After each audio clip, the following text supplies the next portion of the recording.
Hello.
Hello, Zoyan. Welcome in. Welcome in. Welcome in.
That turned me into the Night Queen.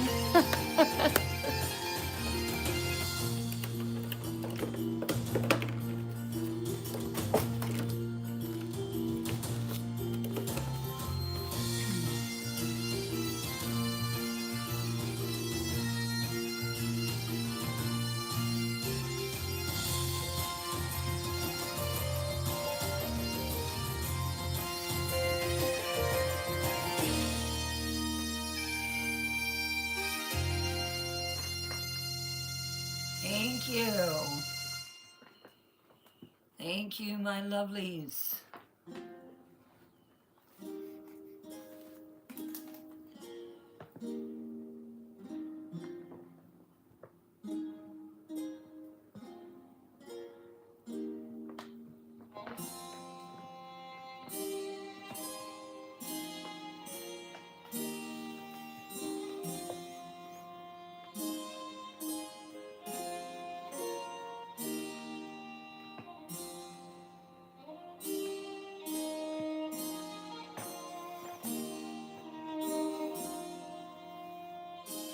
Hello. Hello, Lulu.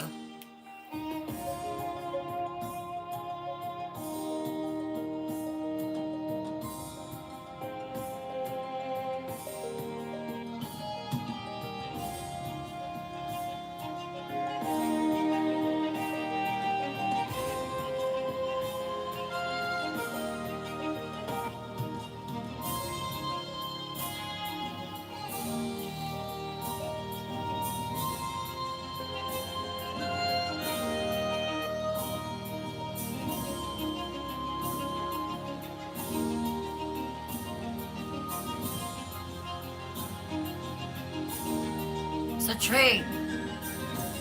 No, ma'am.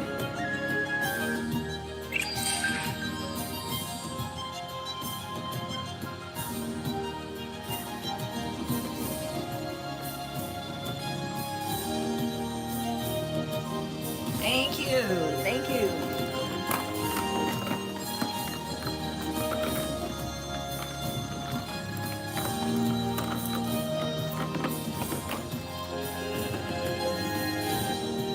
What will happen on Cherry Hill tonight?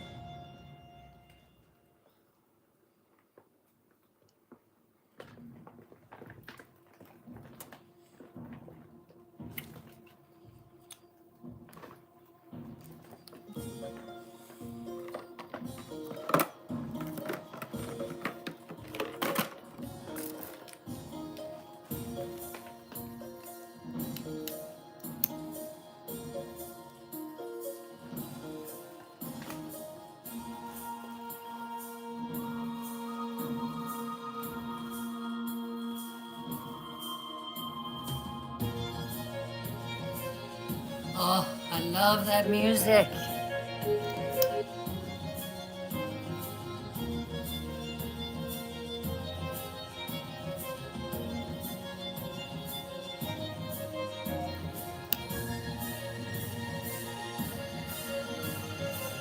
Hello, Carol.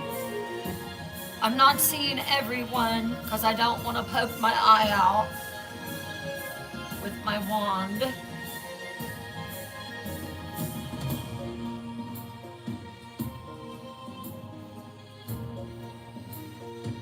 I am loving this mascara. It is great. It's great. I love it so much.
Almost time.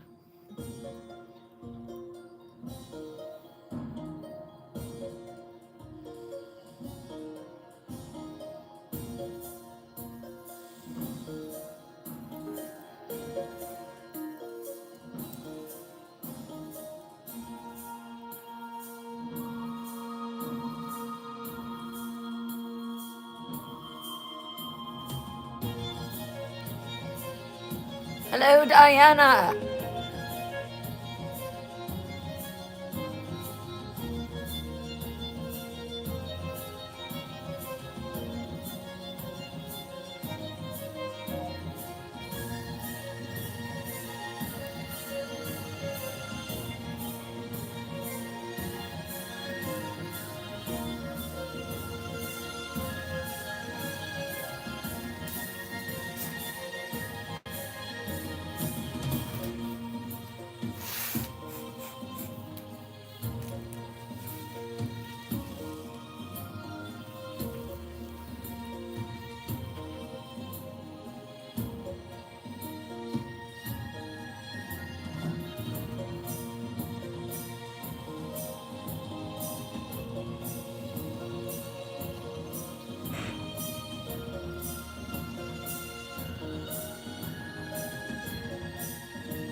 Working on that now, X.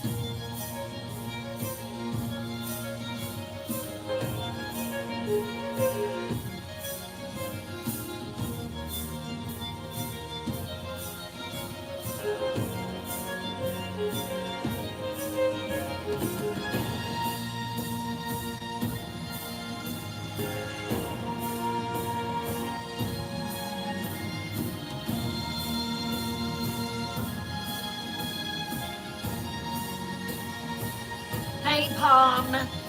Hey, Ginger Moore. Howdy, howdy. How is everyone? Tonight is Cherry Hill. Tonight, the story of Maggie Drake continues. Will she embrace the darkness, or will she push it away? What do you think? My name is Bryn Morgan. I'm a horror author. I am also a teller of scary stories. And tonight is Appalachian Horror. Have you reposted? Are you pressing and tapping that screen? Have you shared this live? No? No time like the present. I am the Night Queen, and this is the Night Realm. And welcome, Night Dwellers, to Twisted Tales Live.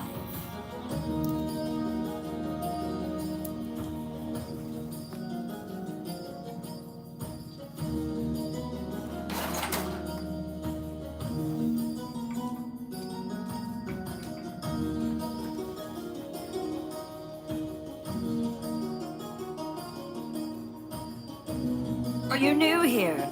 If you are, let us know.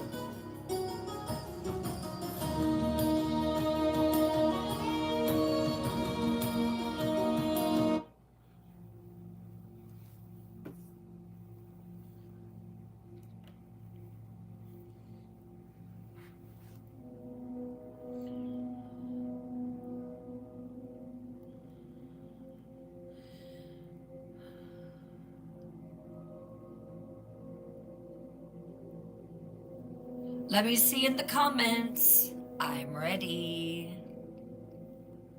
Hello, Angie. Hello to everyone.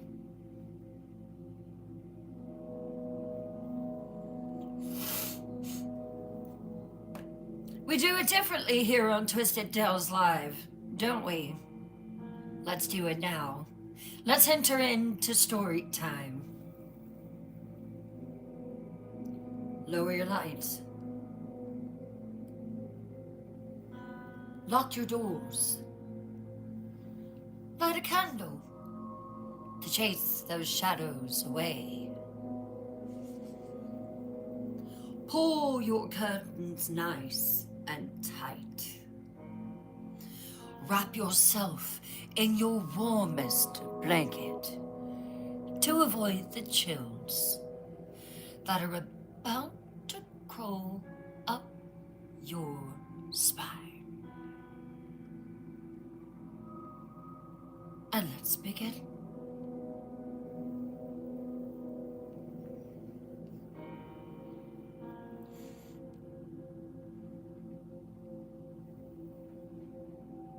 Morning came too quickly.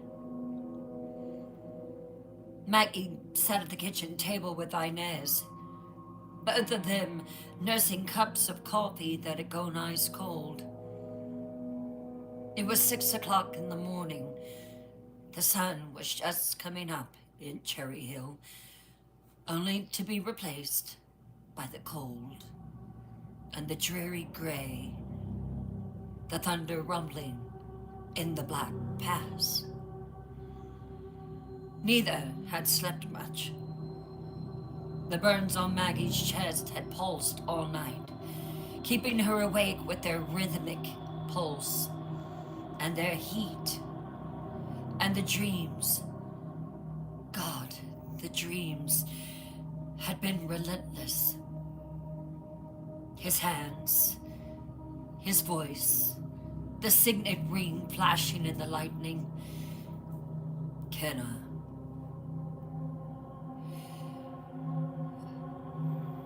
You know, I could go with you, Inez said. Maybe you could even call James and tell him that you need another day with her. I just don't feel good about you going this morning. No. Maggie's voice was hollow. I have to take her back.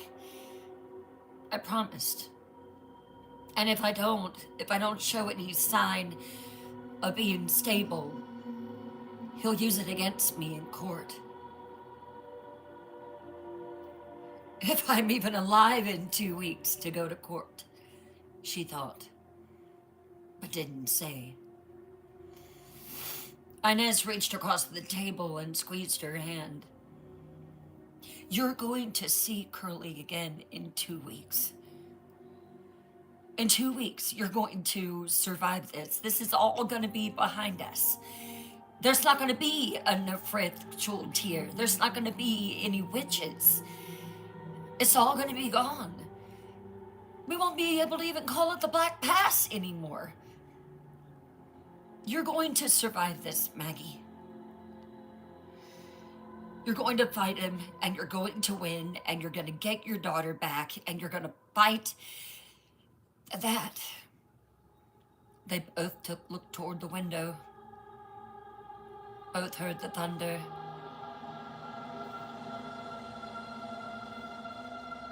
Inez was sweet to say what she did, but Maggie wasn't so sure.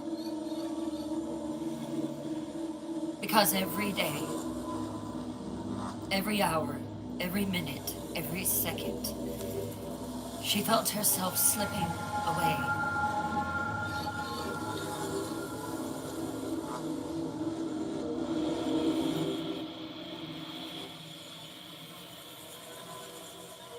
More of Maggie Drake was dying.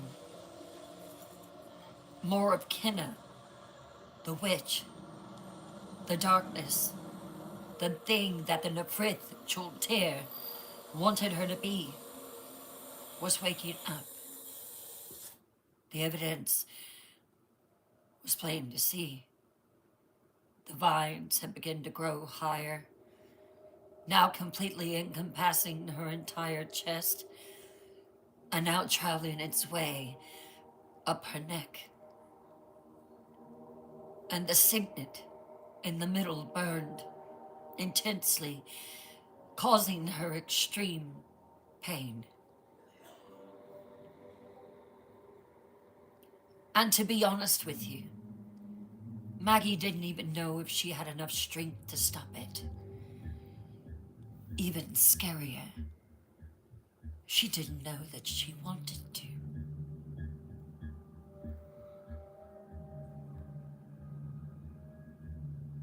At 7 o'clock, Maggie went upstairs and woke Curly gently.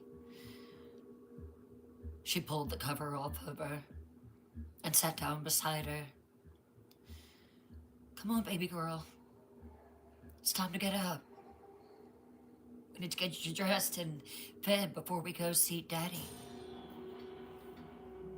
Curly rubbed her eyes and yawned. Do I have to go back today? Yes, baby, you do. I want to stay here. I want to stay with Doom. I know you do. And you'll be able to come back in 2 weeks. And you'll be able to see Doom. And you'll have lots of fun. But I want to stay with you. I don't want to go back to Daddy. I don't like Amanda.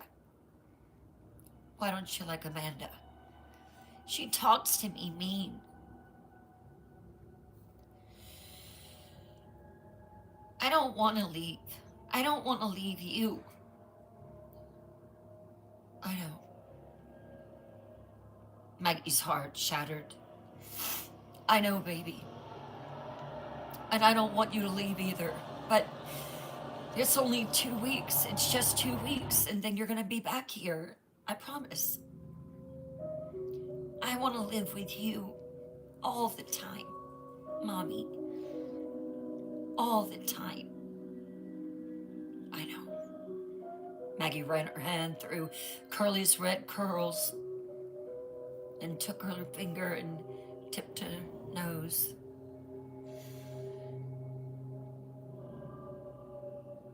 I'll be here. I'll come and get you in 2 weeks.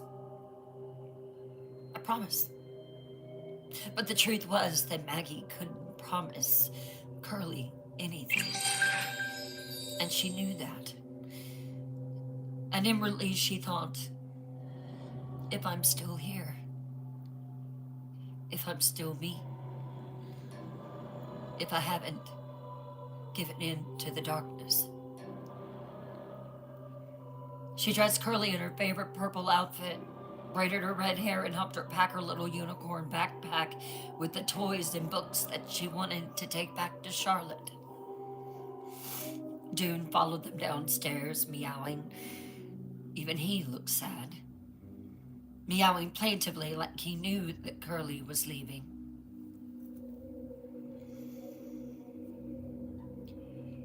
You better say goodbye to Dune. We gotta leave.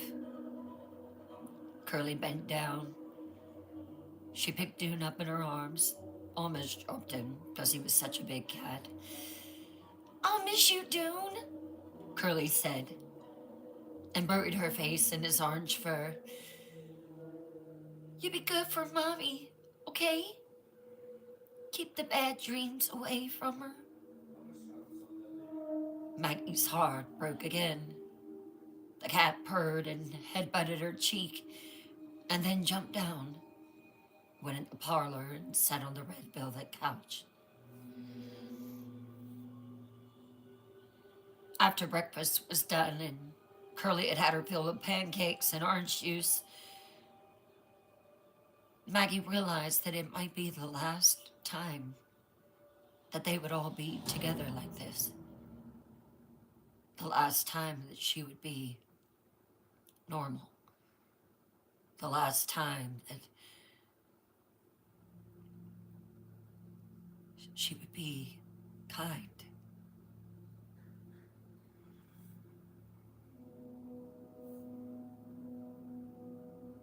Eight days, and it would be Samhain. And that's when Billy said that they would come for her. They would come to present her to the Nofrithul chair. Everything would change. The truth was that Maggie might not survive Samhain. At 8 o'clock, they loaded Curly's bag and booster seat into the back of her Bronco. Inez hugged Curly so tight the little girl squeaked.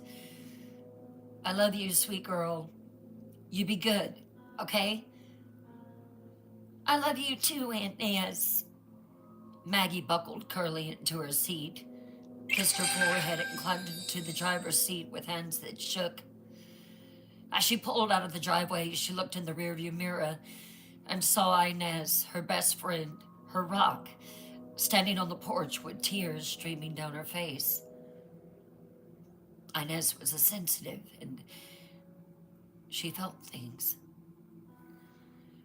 And Maggie wondered if that was the last time that she would see her best friend standing there on the porch, welcoming her home. It was scary, not knowing what was going to happen in 8 days.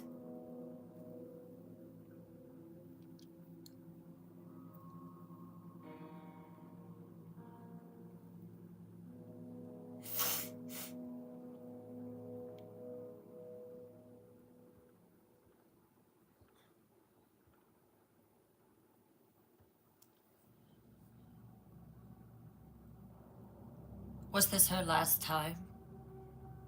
Leaving Cherry Hill House as Maggie Drake? Would she be something else entirely in 8 days? The drive to Charlotte was an hour and a half of pure torture for Maggie. Curly chatted for the first 30 minutes, and then she gave in to the motion of the car.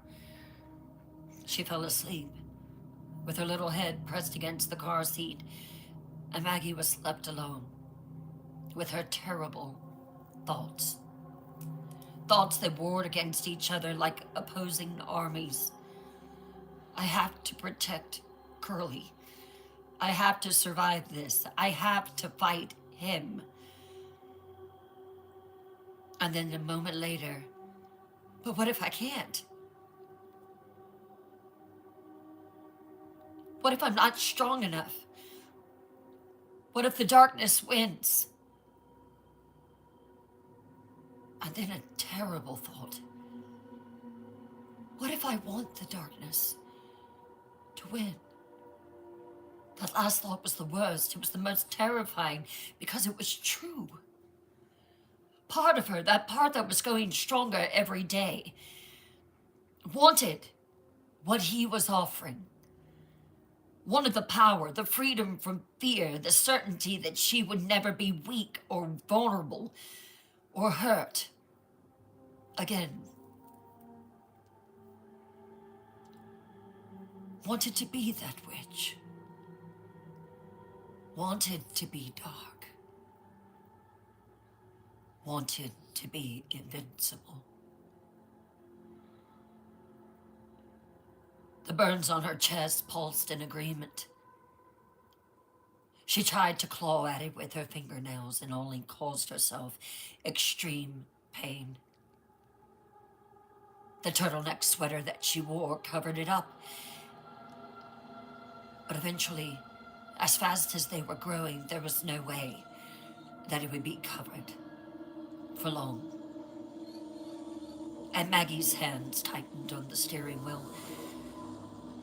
No, I'm Maggie Drake. I'm Curly's mother. I'm a writer. I'm not a witch. I'm not a witch. I'm not. But even as she thought it, she knew that it was a lie. She was becoming something dark, something powerful, something that both terrified her and yet thrilled her at the same time. And she didn't know how to stop it. The familiar Charlotte exits appeared and Maggie's stomach knotted. She pulled into the McDonald's parking lot at exactly 9:30, as agreed. James' B&W was already there. But something was wrong. Maggie's breath caught as she looked at the car. The passenger's side door and the driver's door was open. And her breath caught at the figure slumped in the passenger seat. Her eyes widened with realization. Was that James? Oh my God.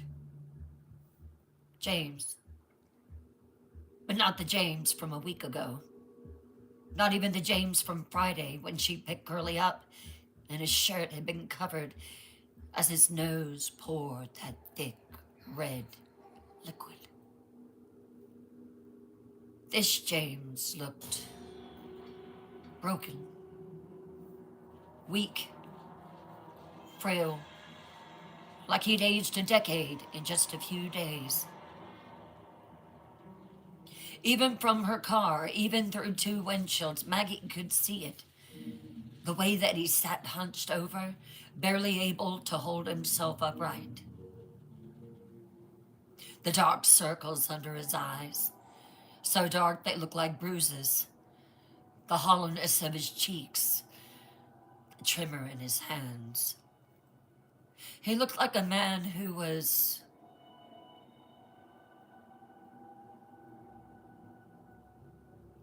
dying. And something inside Maggie, something dark and terrible, rose to the surface.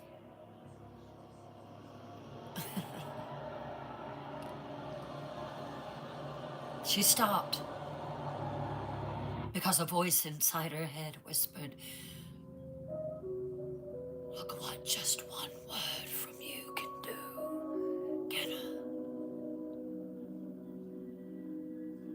The darkness whispered, "You can slowly kill a man with a thought, with a wish, with a single moment of anger. This is your power, Kenna. This is what you are." Maggie felt sick, horrified. But underneath the horror was something else, something that made her hate herself. Satisfaction. Because James deserved this, didn't he? After everything he'd done to her, the cheating, the lies, the cruelty, the way he made her feel small and worthless and broken. He deserved to suffer, didn't he? Maggie shook her head, trying to clear her thoughts, trying to push down the darkness that was rising in her chest like a tide. She parked the Bronco, grabbed Curly's bag and booster seat from the back, and started walking toward the BMW. Amanda jumped out of the driver's side like she'd been shot from a cannon. "You stay away from him!" Her voice was shrill and panicked. "Stay away from me!" She yanked open the back door. "Curly, come on, get in the car!" Maggie stopped, her jaw tightening. "You don't talk to my daughter like that." "I'll talk however I want." Amanda's face was twisted with fear and fury. "I don't know what you did to him, Maggie. I don't know what kind of voodoo or black magic or whatever the hell you're into now, but whatever you did on Friday, you caused major damage." She pointed at James, who was staring straight ahead, not even looking at them. "Look at him! Look at him! The doctors don't know what's wrong. They've run every test and nothing. His body is just shutting down, fading. And it started the second you looked at him in this parking lot on Friday. I know you did something to him. I know it." Her voice broke. "Fix him. Please, fix him. Bring him back." Maggie looked at Amanda. There were two sides warring inside of her. A part of her that wanted to say, "I'm so sorry. I don't know what you're talking about." And another part that said, "He deserves whatever he gets." She chose the first voice. "I don't know what you're talking about, Amanda. I have no idea." "You stupid witch."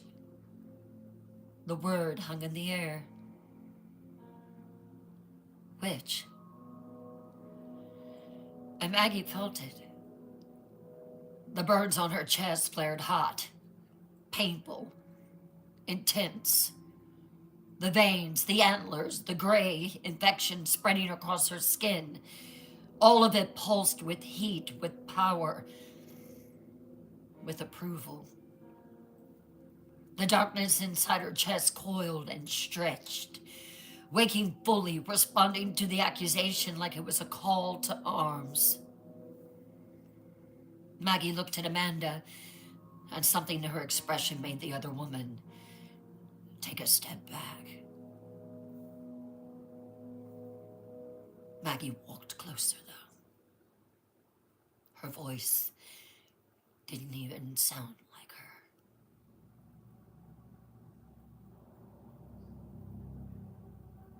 "I would be very careful making an enemy of me, Amanda," Maggie said softly. dangerously.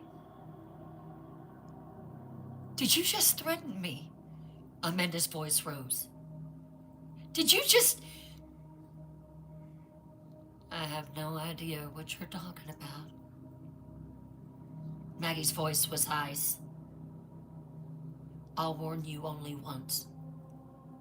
Keep your mouth off of me. And keep your mouth off my daughter. You don't want to become my enemy, Amanda.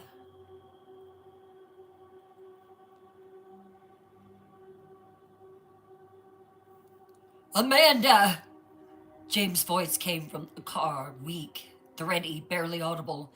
Amanda, just get Curly and let's go! If anything happens to him, I swear to God, Amanda! Leave her alone! James' voice was stronger now and edged with fear. Get in the car! Let's go! Now! Amanda glared at Maggie, then grabbed Curly's bags from her hands and practically shoved the little girl into the back seat. Curly's confused face appeared in the window, her hand pressed against the glass. Mommy! I love you, baby, Maggie called, forcing her voice to stay steady. I'll see you in 2 weeks. Amanda climbed into the driver's seat, started the engine, and began pulling out of the parking spot, then rolled down the window and said, Not if I can help it. You will never see this little girl again. And Maggie stood there watching them, driving away, watching James slumped in the passenger seat, hearing Amanda's threat, watching Amanda's white-knuckle grip on the steering wheel, watching Curly's little hand still pressed against the window, and something inside her, something dark and powerful and terrible, whispered, Are you gonna let them talk like that to you? Are you going to let her threaten to take Curly away? You have the power to stop them, Maggie.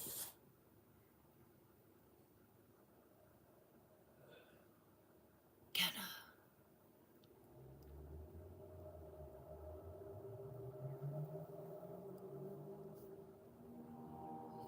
You could make her pay for what she just said. You could show them what you really are. Do it, Kenna. Do it.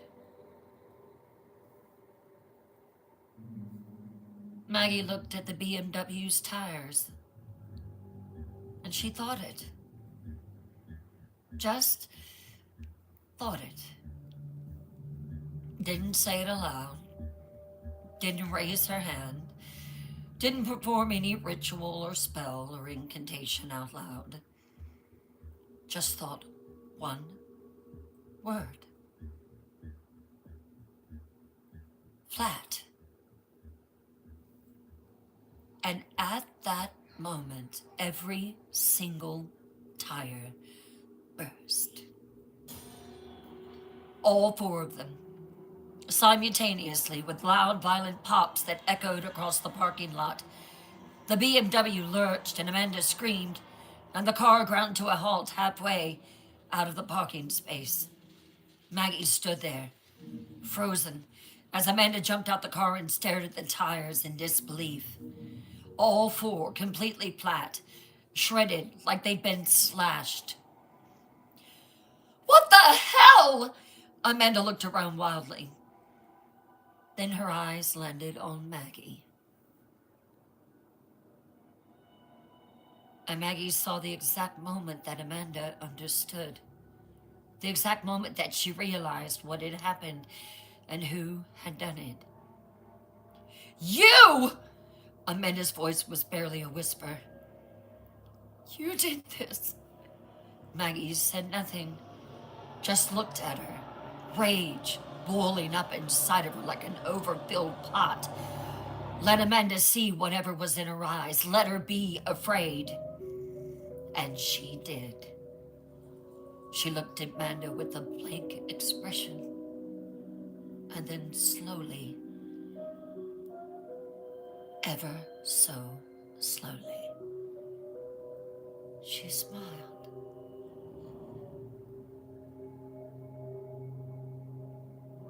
Stay away from us, Amanda breathed. You stay away from him. You stay away. Remember, Amanda, you don't want to make an enemy of me.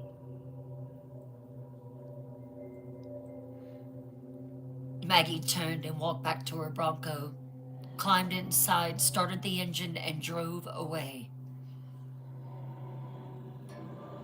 She left them stranded in the parking lot with 4 flat tires and the knowledge that Maggie Drake... No, that wasn't Maggie Drake.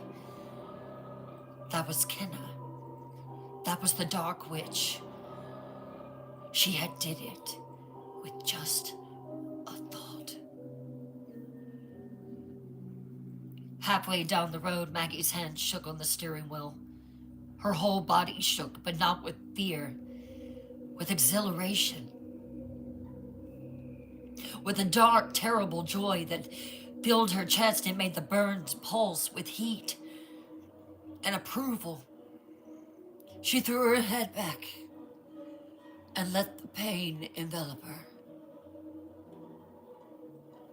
She'd done it. She had made the tires burst with one word, one thought, just like she'd heard James with one word, just uttering, die. And he was dying. Flat. And the tires were flat. The power was real, and it was hers, and it was growing stronger every day. Maggie pulled onto I-85, heading back toward the mountains, and she couldn't stop the smile that spread across her face. A wild smile. A dangerous smile. A witch's smile. They called me a witch, she thought. And they were right. I am a witch. I am powerful. I am magnificent. Maggie's breath caught. She heard that whisper, and her voice stopped. There you are, Kenna. With just one word. The Nitbrith Dare continued, his voice filling her mind, her chest, her very bones. Look how powerful you are. She could feel him. Not physically, he wasn't in the car with her, but his presence was there. In her head, in the burns, in the connections that bound them together. Oh, you have the power I've needed for so long, Kenna. The perfect balance of light and dark, creation and destruction, life and death. Get out of my head, Maggie whispered, but even she could hear how weak that the protest was. Because part of her, the dark part, the witch part, she wanted to hear his voice. Come back to me, he said, and his voice was intimate, seductive. Come back to Cherry Hill. Come back to the Black Pass. Come back to where you belong, Kenna. Come back to me. I don't belong to you. Don't you? He sounded amused. You just destroyed a man's tires with a thought. You're slowly killing your ex-husband with the curse. You feel the power growing inside of you, Kenna. The hunger, the darkness, the desire to never be weak again. Kenna McLeod, you cannot deny what you are. And then his voice dropped lower. You are becoming what you were always meant to be. My equal. My consort. My queen. No! But the word had no force behind it.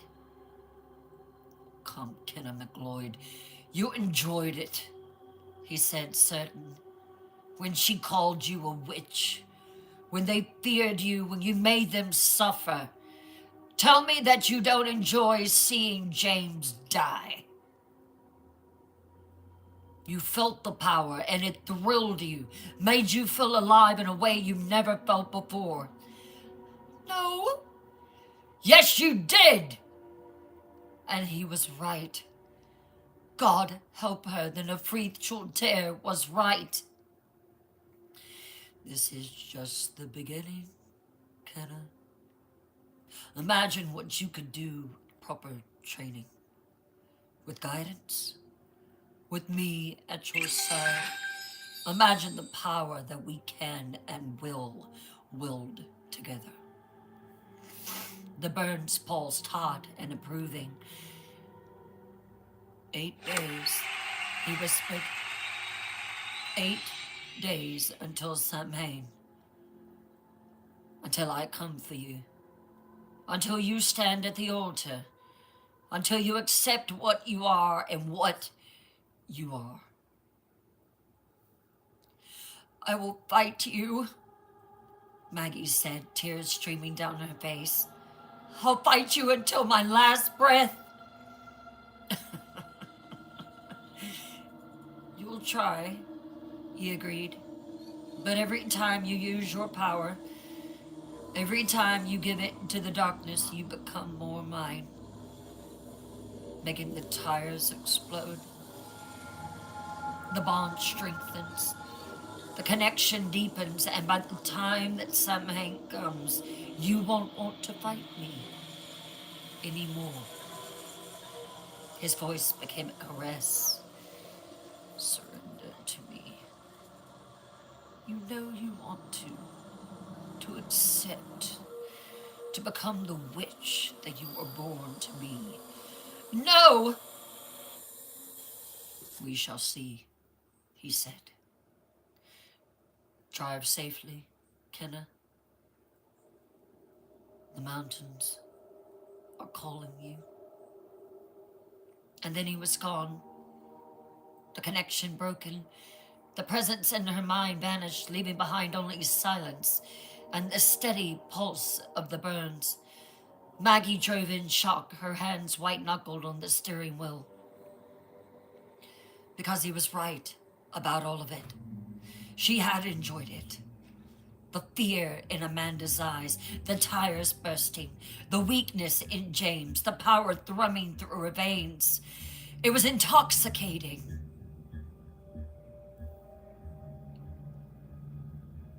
She had felt alive, more alive than she'd felt in years. And that terrified her more than anything else. Because if using dark magic felt this good, if having power felt this right, if being feared instead of being pitied made her feel this strong, then how was she supposed to fight it when she loved it? How was she supposed to resist becoming exactly what he wanted her to be? The mountains appeared on the horizon, dark and ancient against the gray sky. The black pass loomed in the distance, and Maggie drove toward them both, knowing that with every mile, with every minute, with every beat of her heart, she was driving toward home. No, not Cherry Hill House. Ever since she took off the medallion, That connection was broken. She felt the pull toward the Black Pass. She was driving toward her fate, toward Samhyun, toward the altar, toward him. And the worst part?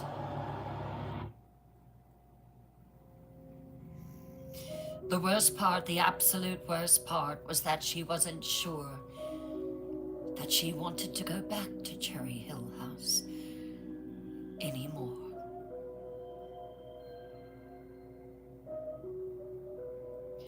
Maggie pulled into the driveway of Cherry Hill House just after noon. The mountains loomed dark and oppressive against the gray sky. The constant thunder from the Black Pass rolled across the valley louder than ever. Or maybe she was just more attuned to it now. More connected to whatever ancient power lived in those mountains. More connected to him.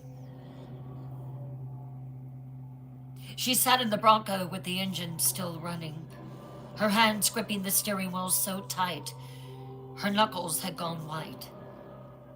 And that's when it hit her. The realization that crashed over her like a wave of ice water. Oh my God. Curly. Curly was in the car.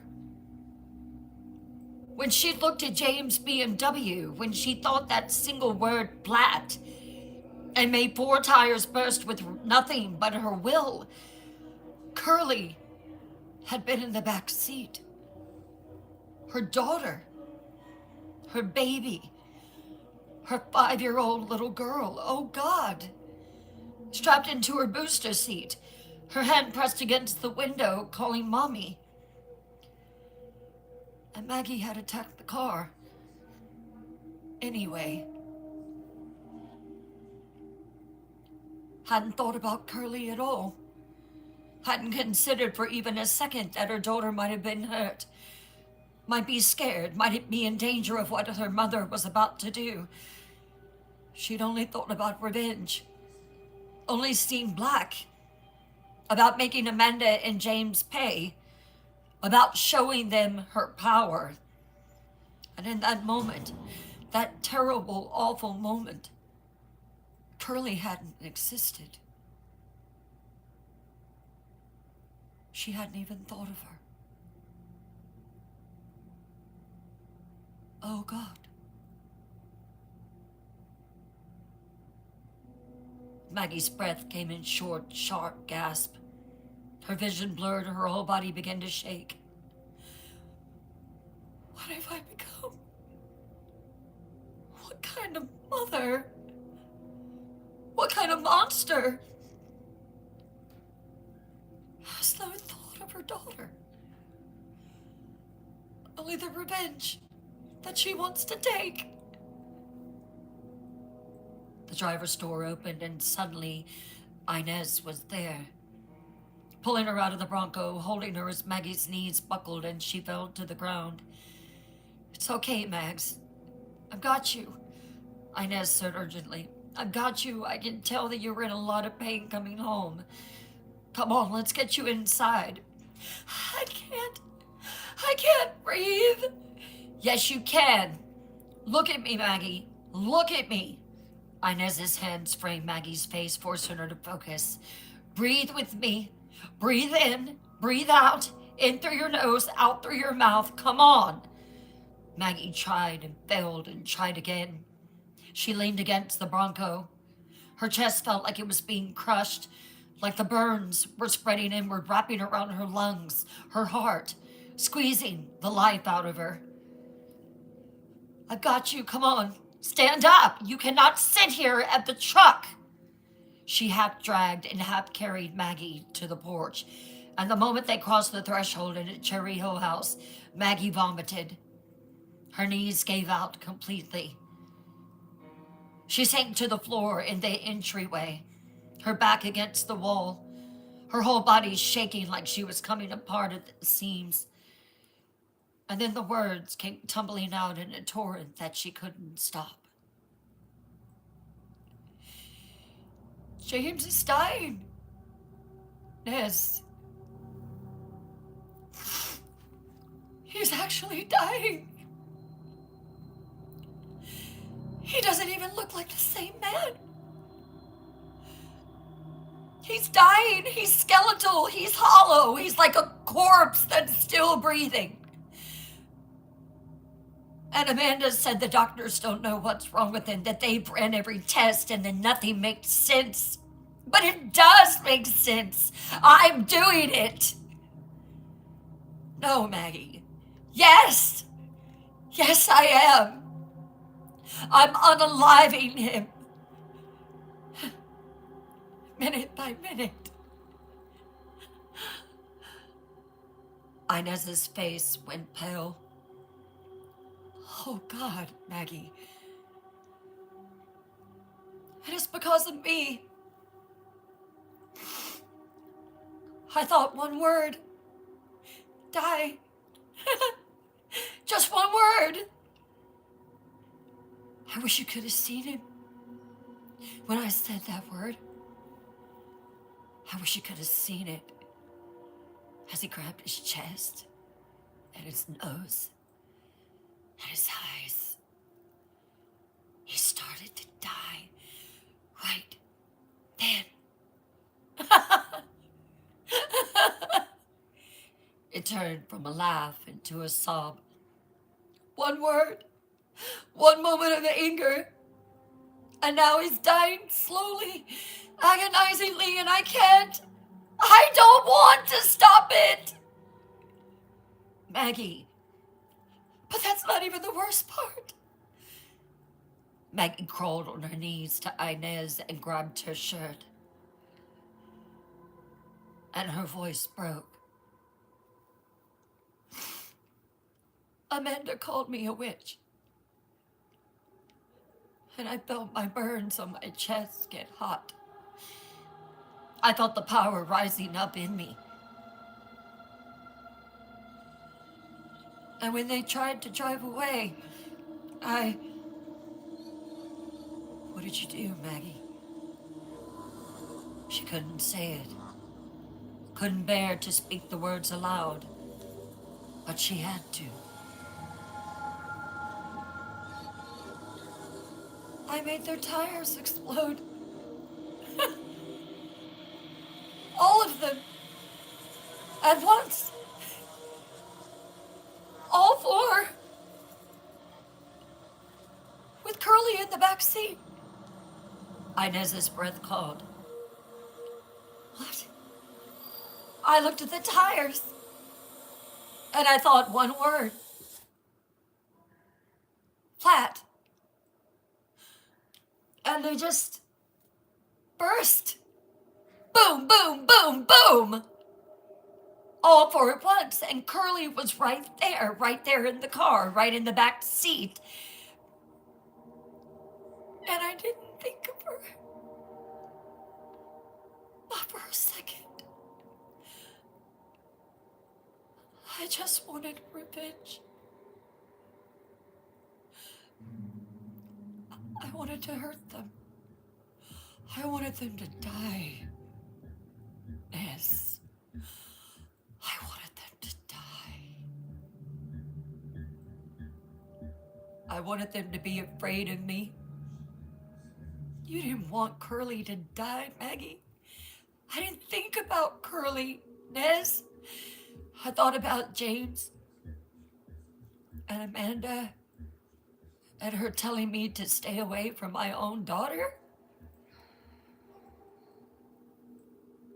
For the first time ever, Inez looked at Maggie with fear.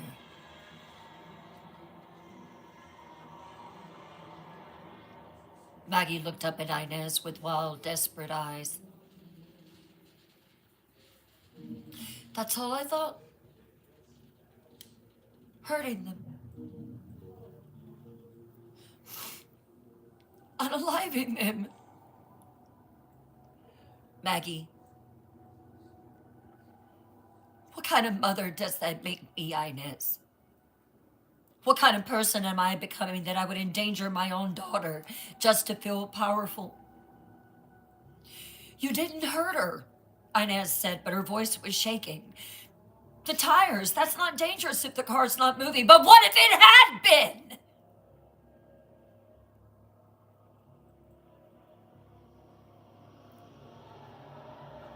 What if it had been?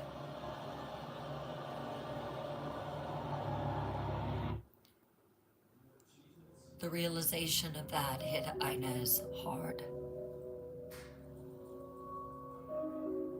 What if they had been driving? What if I had thought the thought after they had left? What if all those tires had exploded? Curly would be gone.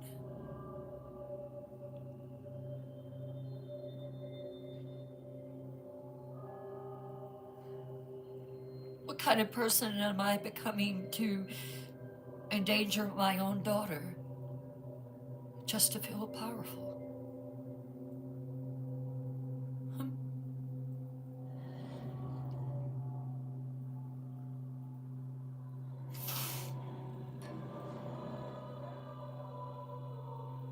I didn't think about anything at all. Maggie's voice rose. My daughter that I gave birth to, that I went through labor for, I didn't even think about her. She didn't exist to me in that moment.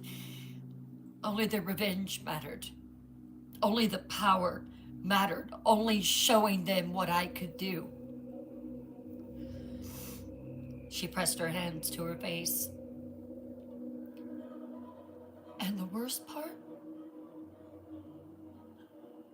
She wiped the vomit from her chin. The absolute worst part is that it felt good. Oh, there's nothing like it, Inez. There's nothing like it. Maggie, stop. It felt amazing. Making those tires burst. Seeing the fear in Amanda's eyes. Hearing the fear in James' voice.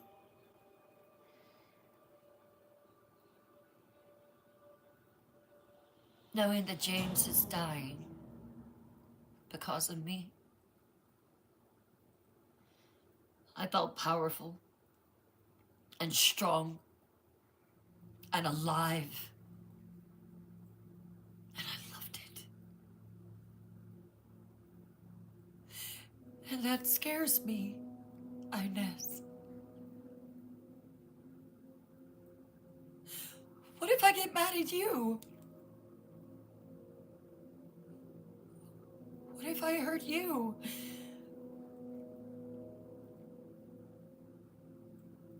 Inez had nothing to say.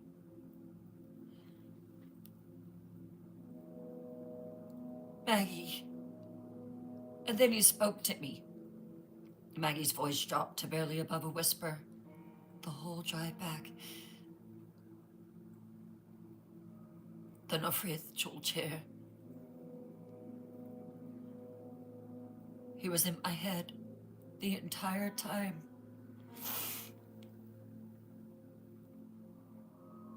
Telling me how magnificent that I was. How powerful. How I was becoming exactly what he needed. Exactly what he wanted. She looked at Inez with tears streaming down her face. And I don't want him to stop talking. I wanted to hear more. He's calling to me, Inez. He's pulling me in. Pulling me toward him. Stop, you're going to hurt yourself. I wish you could feel what I'm going through.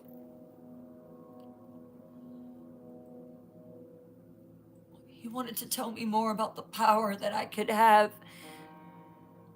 the things I could do, what I could become if I just stopped fighting and accepted it. Maybe I should.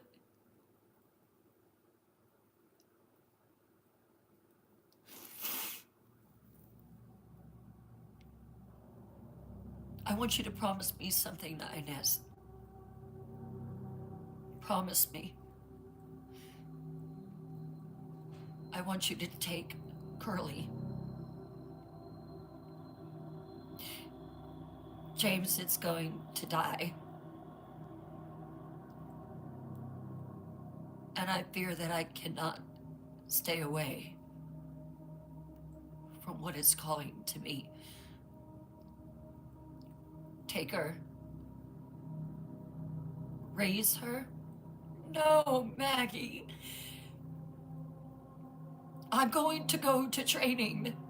I'm going to do that, but I don't know if I can fight his power. I just don't know. Inez pulled Maggie into her arms, holding her tight while she shook.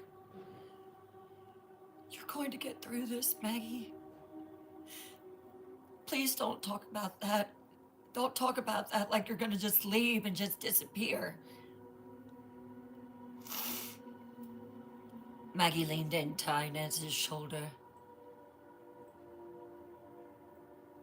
I don't know if I want to fight anymore. Maggie choked out. And that's what terrifies me most. I don't know if I want to stay Maggie Drake. Because Maggie Drake means weak and hurt and afraid. But Kenna, being the witch, means being powerful and feared and strong.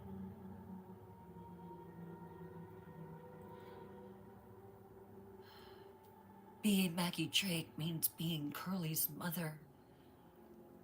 Hold on to that, Inez said fiercely.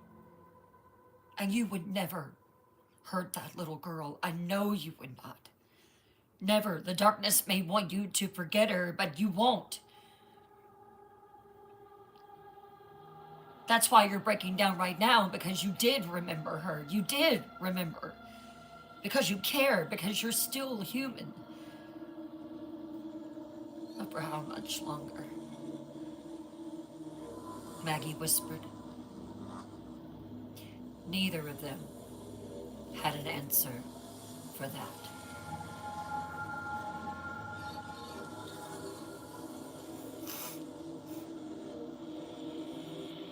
The night was endless. Maggie barely slept. When she did, the dreams came again, darker and more intense than ever before. The dark room, his hands on her body, his voice whispering, Kenna, against her skin. The heat of him, the power of him, the promise of what they could be together.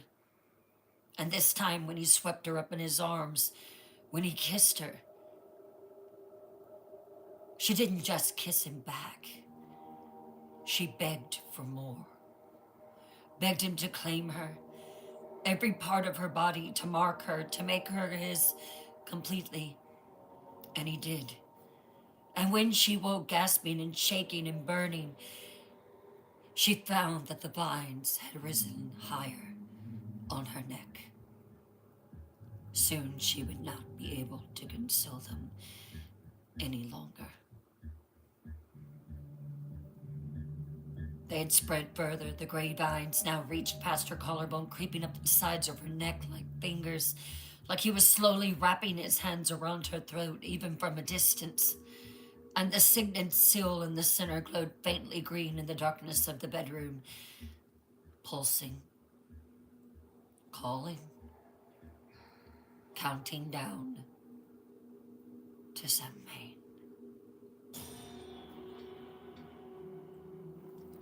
Let's take a 10-minute intermission, and when we come back, I will continue the reading of Cherry Hill. I hope you are enjoying it.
I had to get my pen because, from what I'm understanding, I am about to autograph a book.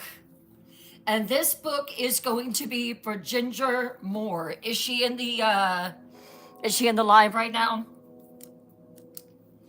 There she is. There she is.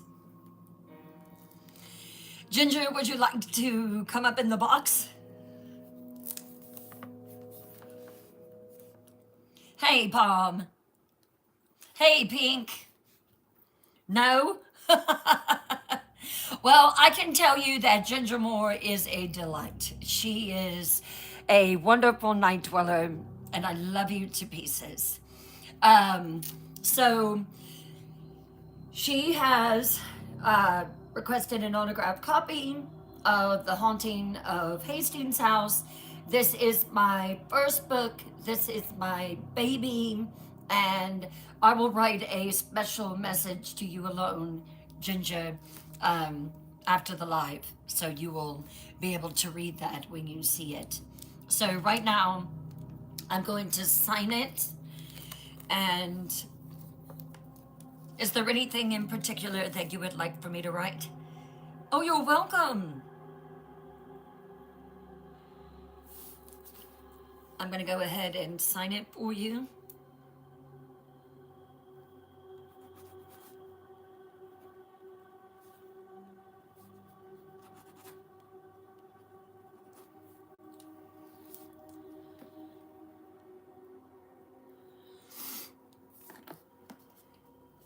It is signed. And then I will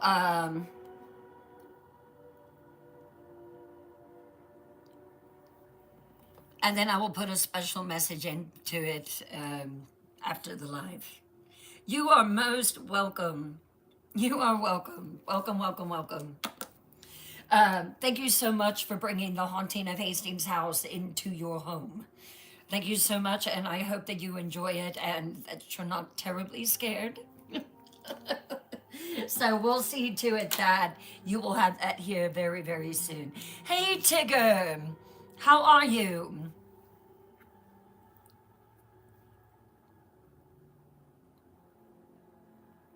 Thank you so, so much.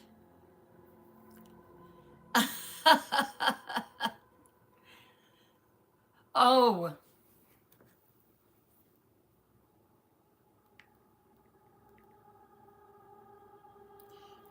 1 minute. 1 minute. I'll let everybody else come in. Aw, thank you. Thank you. Thank you.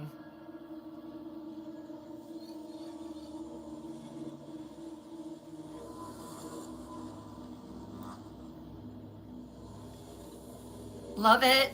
Wonderful.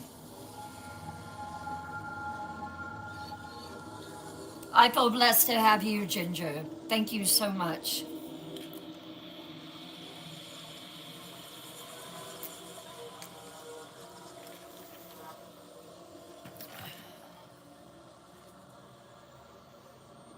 They are incredible, Angie. All of you. I have the best night dwellers.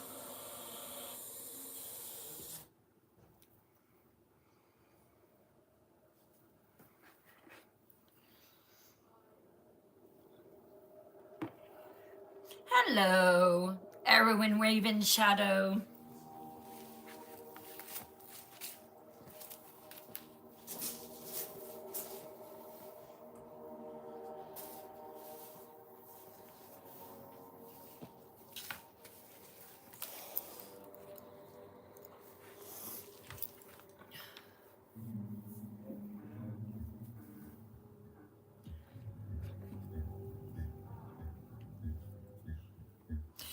Let's start sharing the live again. Have you reposted? Have you shared? Have you been tapping?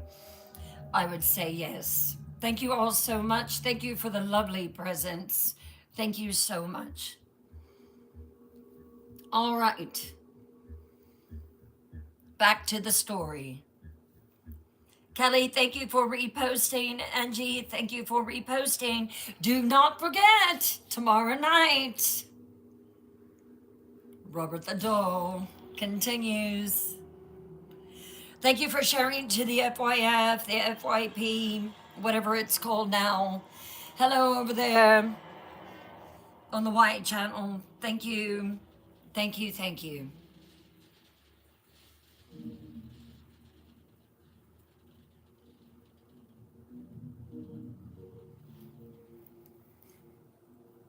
Mystic, thank you for sharing the live. How are you, darling?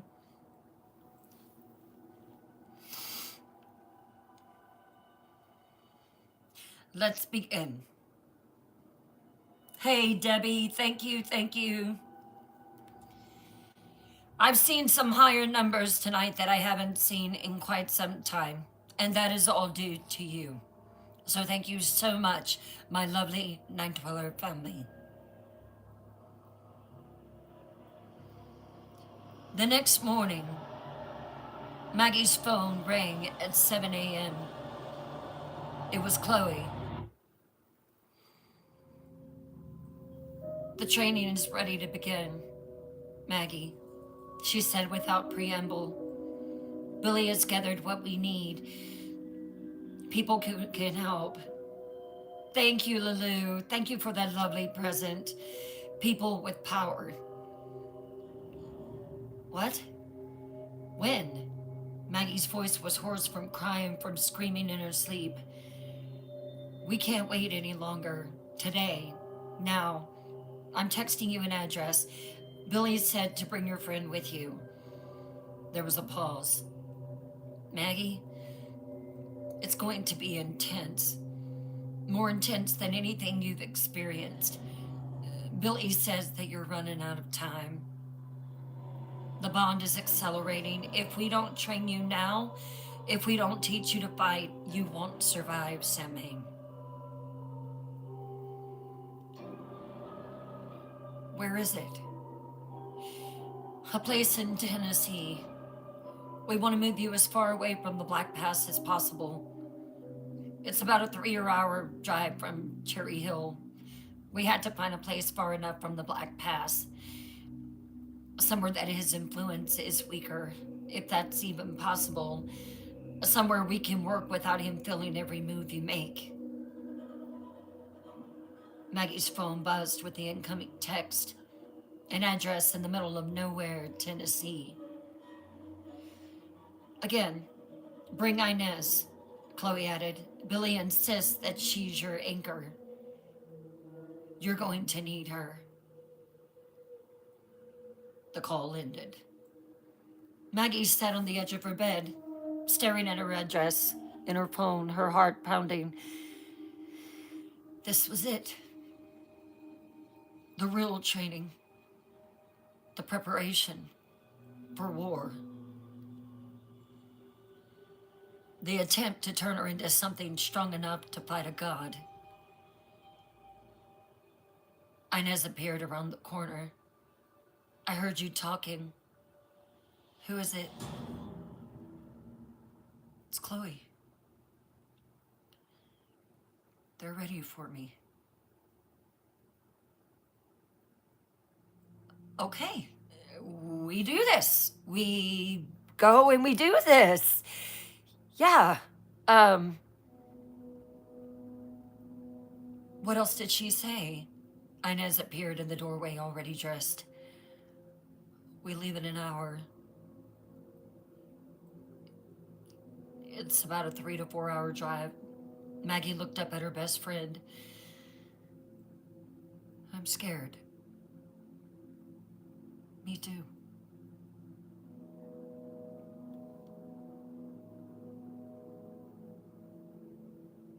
They drove in near silence, out of Cherry Hill, away from the mountains, away from the Black Pass and its constant thunder, south and west through North Carolina into Tennessee, the landscape changing from mountains to foothills to rolling farmland.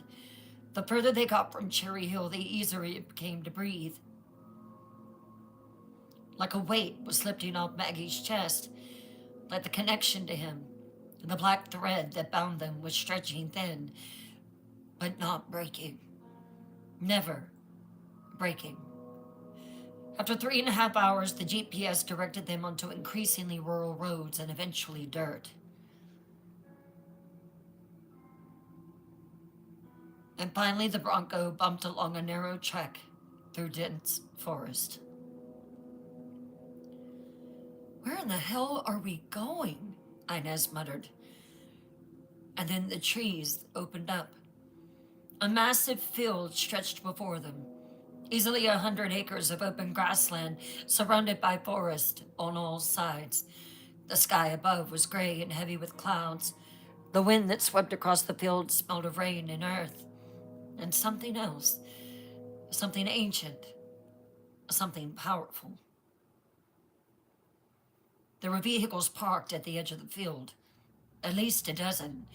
Trucks and SUVs and one old van that had seen better days, and Billy Greyfeather's red and white Ford F-150. And then Maggie saw the people. Standing in a loose circle in the center of their field, their forms small in the distance, but clearly waiting. Jesus, Inez breathed. How many people did Billy bring? I don't know. Maggie parked the Bronco next to a beat-up pickup truck and killed the engine. For a moment, neither of them moved. "Are you ready for this?" Inez asked quietly. "No," Maggie said honestly, "but I don't have a choice, do I?" They climbed out of the Bronco, and immediately, Maggie felt it. Power. Not just from one source, from multiple sources. Dozens of sources, all gathered here in this field, all waiting for her. She could see them now as she and Inez walked across the grass. Billy Grey Eagle stood at the center, tall and imposing in jeans and a worn leather jacket, his long gray hair pulled back. His eyes found Maggie immediately, and she saw satisfaction in his gaze. She came. She's ready. Beside him stood Chloe, her light golden brown hair bright against the gray sky. She wore all black, jeans, boots, a long cloak that moved in the wind like it was alive. And around them, women, at least 15 of them, maybe 20. Some were Native American, Cherokee, shining black hair, red skin, intense, piercing black eyes. Maggie guessed from their features and the traditional jewelry that some wore. They ranged in age from maybe 20 to a woman that looked as if she was in her 70s. Their eyes were ancient and knowing, even on the youngest faces. Others were clearly from Chloe's coven, witches, some young, some old, all dressed in the same black clothing with the black cloaks, all radiating power that made the air shimmer around them. They watched Maggie approach with expressions ranging from curiosity to concern to something that might have been fear, because they could feel it. The darkness inside of her as she passed them, the burns, the connections to the Nafrith Chulter, the mark of a dark witch. "Maggie," Billy said as she and Inez reached the circle. His voice carried across the field despite the wind. "Welcome." "What is this?" Maggie asked, looking around at all the faces watching her. "This is your training," Billy said simply. "These are the women who have agreed to help train you. Don't take any of them lightly. They are powerful. They are here to push you, to break you down, and build you back up into something strong enough to fight the Nefrit Choltir and his witches." He gestured to the Cherokee woman. "These are my sisters, medicine women, dream walkers, Warriors who have fought darkness for generations. They know the old ways, the ways of power that existed before white man's magic, before Christianity tried to stamp out what we are. One of the older women stepped forward, perhaps 60, with gray streaked black hair and eyes like flint. I am Aita. I am a dream walker. I will teach you to walk the space between worlds without losing yourself. Another woman, younger, maybe 30, with scars on her arms. Terrible scars. I am Nacha. I am a warrior. I will teach you to fight, to kill if necessary, to defend yourself when words and magic fall. Billy gestured to Chloe and the other witches. And these are Chloe's sisters, witches who have chosen to stand against the Nofrith Jolter, even though many of their own serve him. They will teach you shadow magic, blood magic, the dark arts that you need to survive. Inez spoke up. But I thought we're trying to get rid of the dark arts. You ask a good question. That's why I wanted you here. The dark arts are necessary in this. A tall woman with silver hair stepped forward. She looked to be in her 50s, beautiful and terrifying at the same time. I am Morgana. I am a blood witch. I will teach you to use your pain as power, to turn suffering into strength. I've came a long way to meet you, Maggie Drake. Maggie looked around the circle, overwhelmed. Why? She asked. Why would all of you help me? You don't even know me. Morgana spoke up. We know you, Maggie Drake. We know you. Because, Aida said, her voice carrying the weight of centuries, the Nofrith Jolter has taken our children for 300 years. Cherokee, white, black, he does not discriminate in his hunger. And we are tired of losing them. Because, Morgana added, he has enslaved our sisters, forced them to serve him, used their power to anchor himself to this world, and we want our sisters back. Because, Billy said quietly, you are the only one who can stop him. You are light and you are dark. You are Marcus and you are Aileen. You are life and you are death. You are the perfect balance that he has been searching for. The bride that will either complete his power or destroy him utterly. He met Maggie's eyes, and we are betting everything on you choosing to destroy him. Maggie's felt Inez's hand squeeze hers, felt the weight of all these eyes on her, felt the expectation, the hope, the desperation. What if I can't? What if you are putting too much stock in me? Her voice lowered to a whisper. What if I'm not strong enough? Then we all die, Aida said bluntly. You, us, and every child he takes from now until the end of time. Silence fell across the field. Then Billy stepped forward and placed his hand on Maggie's shoulder. The training begins now, today, for 7 days, until the day before Samhain. We will push you. We will break you. We will force you to face the darkness inside of you and master it, instead of letting it master you, which is what it's doing now. His grip tightened, and then he reached up, and with one swoop, pulled off her sweater, revealing only the tank top. And all the women gasped as they saw the vines and the antlers on her chest and her neck. It may be too late, Morgana said. He looked around at the assembled women. Because on Samhain, on the night when the veil is thinnest, you will walk into the black. No. You will fly into the Black Pass. What?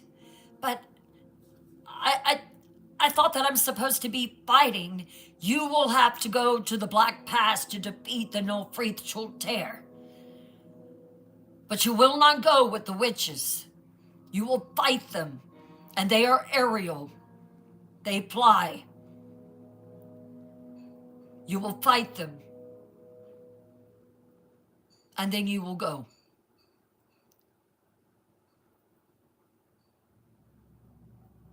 What you're about to encounter, Ayita said, it is going to hurt like hell.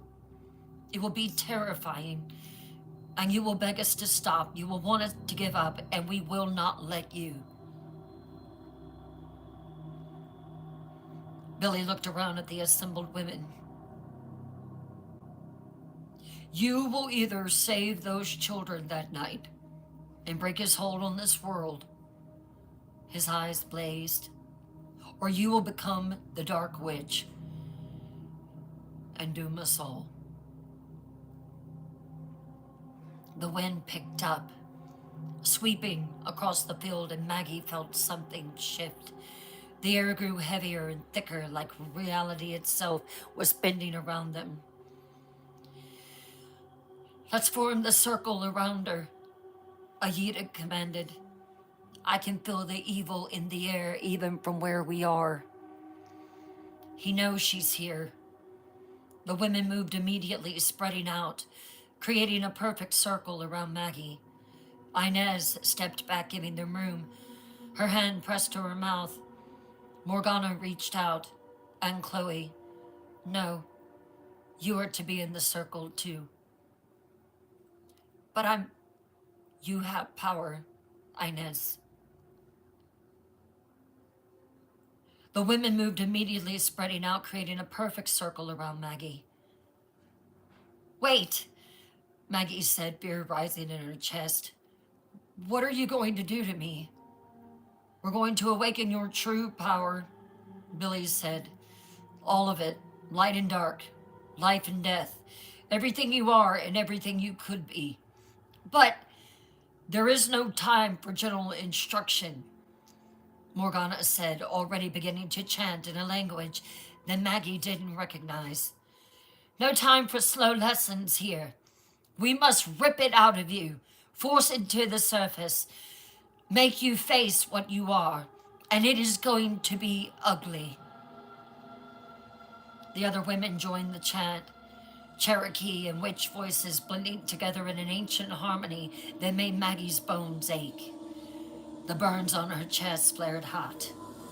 The signet seal began to glow. What's happening? Maggie gasped. They're calling to your power, Billy said, demanding it show itself. It has no choice but to answer to these women. The chanting grew louder, faster, more intense, and Maggie felt it. Inside her chest, the light and dark began to spiral, to collide, to merge in ways that shouldn't be possible. Pain exploded through her body. Breathe through it, Billy commanded. Don't fight it. Let it come. But the pain was too much. Too intense. Maggie screamed, falling to her knees, her hands pressed against the grass. The women didn't stop chanting, didn't stop calling, didn't stop demanding that Maggie's power rise and show itself. Morgana reached out with a hand. Show yourself! You can conceal yourself in the shadows no longer. And then something happened.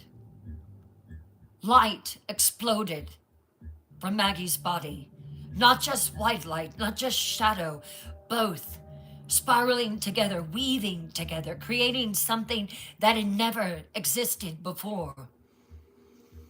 Maggie looked down at her hands and saw them glowing brilliant white, shot through with veins of perfect darkness, like marble, like lightning in a storm, like the space between stars given physical form. Yes, Ayita breathed. There she is. There is the woman who will face no faithful tear. The light grew brighter, the darkness grew deeper, and Maggie felt herself rising, lifting off the ground, floating in the power that poured from her like a flood, and it terrified her. It was just a few inches, but she felt like she was completely out of control of her body. The women stepped back, their chanting shifting to something else, something that sounded like a war cry, a battle song, a hymn to power and blood and sacrifice. And in the center of it all, Maggie hung suspended between earth and sky, between life and death, between light and darkness, between Maggie Drake and Kenna, between human and witch, between victim and destroyer. Now, Billy said, his voice cutting through the chaos, now we begin.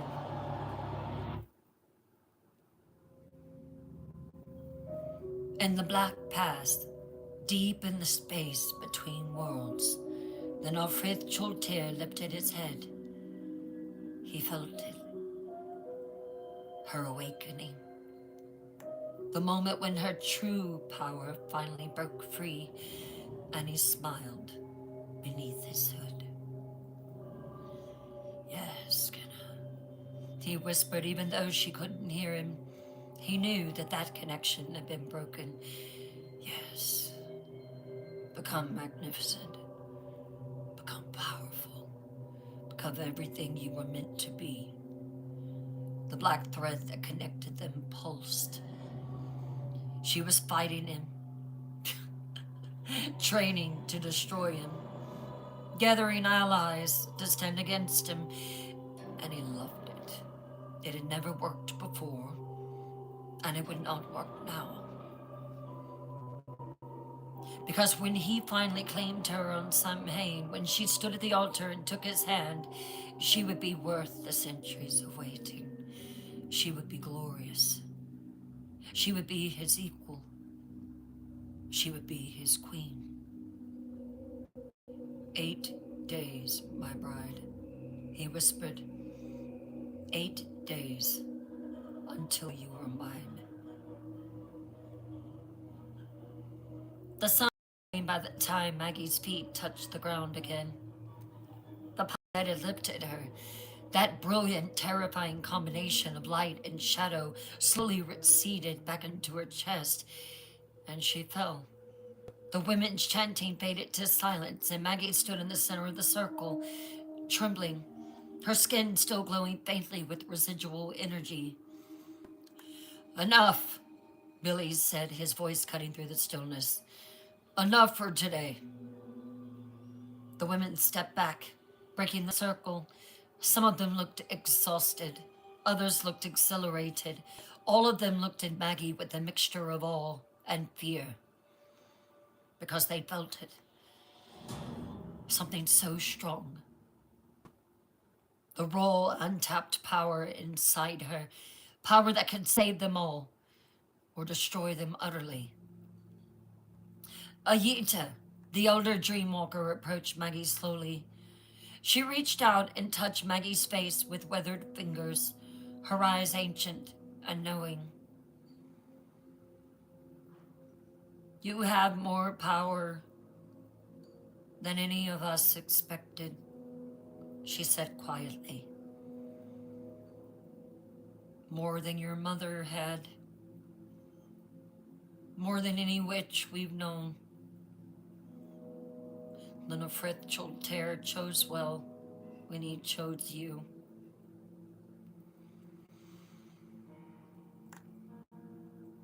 Maggie felt like she could be honest with Ayita.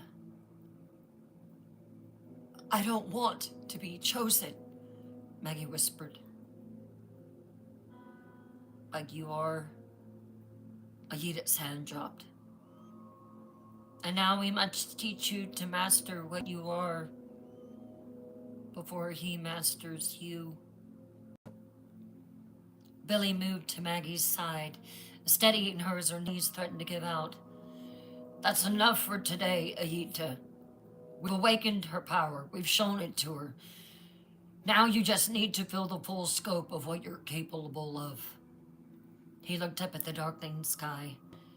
Tonight you rest, eat, sleep if you can. Inez will stay with you. Ayita spoke up. I will prepare something for you so you can rest. The Nulfreithchel tear will not be able to break through to you tonight. He met Maggie's eyes. Enjoy your last night of freedom, Maggie Drake, because tomorrow morning at the rising of the sun, the real training begins. What happens tomorrow? Maggie asked, her voice shaking. Thank you, Palm. Nacha stepped forward. Tomorrow, the scared warrior stepped forward. We start small. We test you. We gauge your limits. We teach you control before we teach you destruction.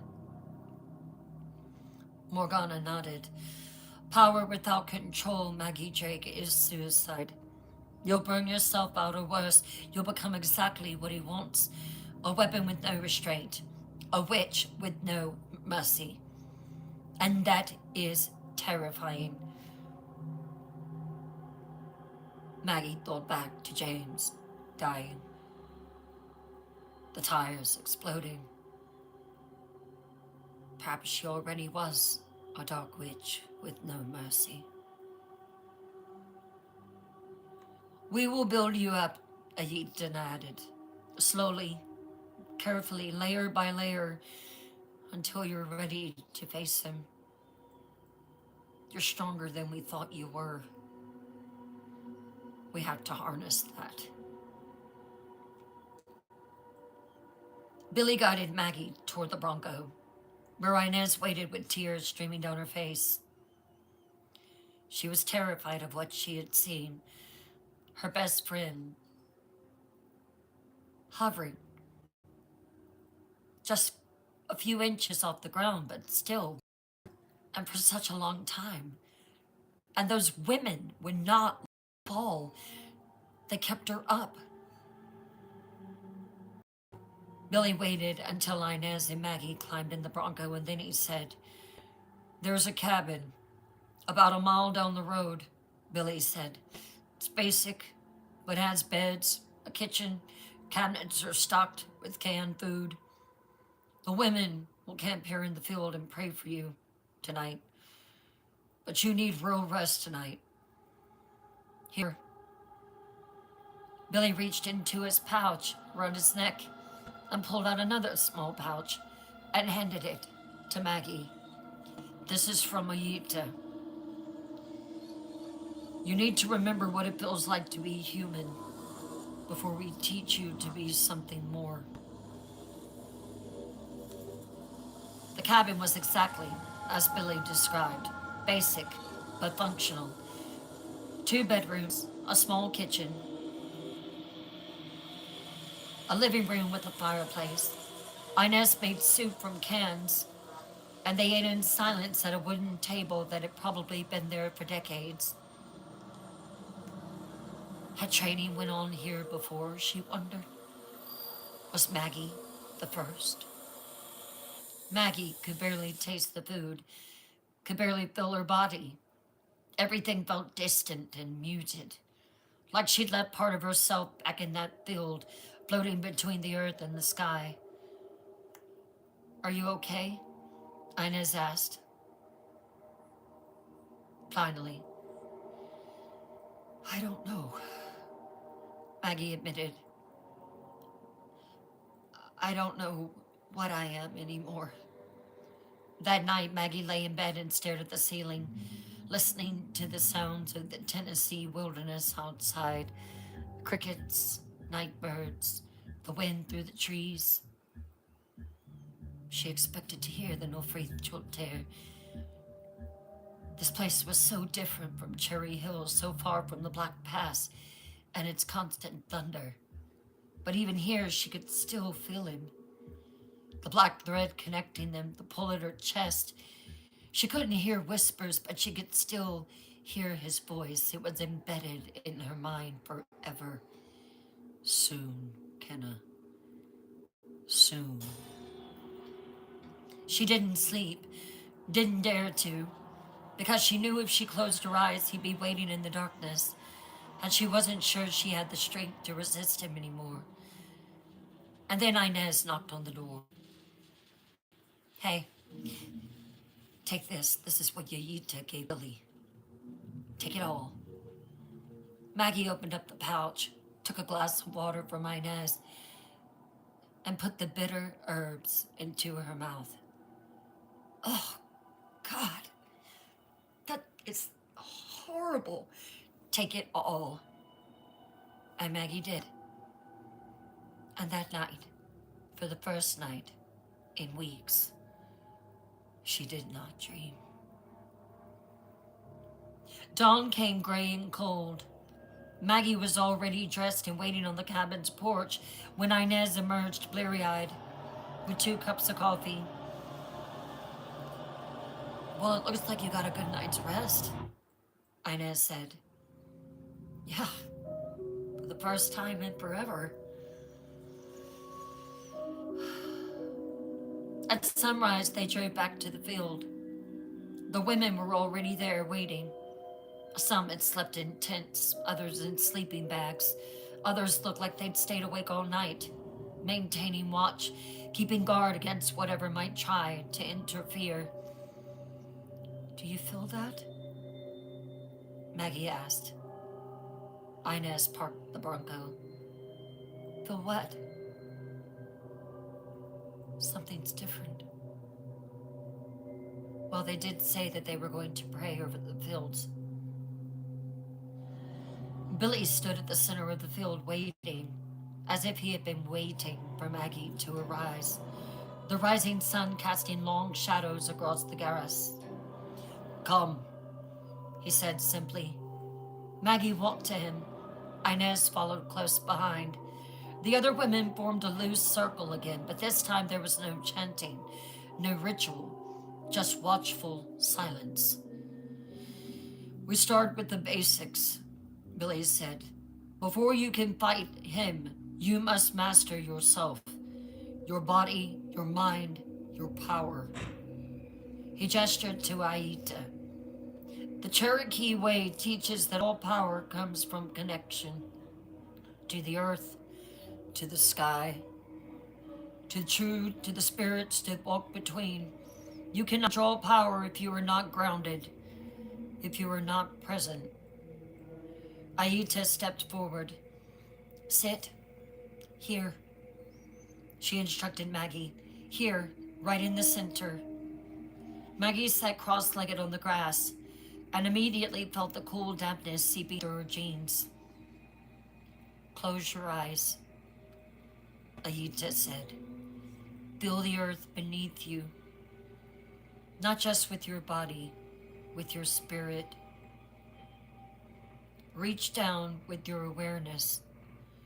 Touch the soil, the roots, the stones, the water flowing deep underground. Maggie closed her eyes and tried to do as instructed, but she felt nothing. I feel nothing, okay? I feel nothing. I just feel grass. That is what I feel. Keep doing it. Aita's voice was monotone. So Maggie closed her eyes again, and again. She felt nothing, just the disconnect and the discomfort of sitting on cold, wet ground. She opened one eye, and Aita was staring right at her. Close your eyes. And she did. And then, something. A pulse. a rhythm, like a heartbeat, but slower, deeper, the Earth's heartbeat. Yes, Ayita said softly, you feel it now. The living Earth, it has power, child, ancient power, and it will lend you that power if you ask respectfully, if you honor it. Maggie focused on the pulse and let herself sink into it, and suddenly she could feel everything. The roots of the trees surrounding the field, spreading out like a vast network beneath the soil, the underground streams, flowing cold and clean, the rocks, ancient and patient, holding millennia of memory.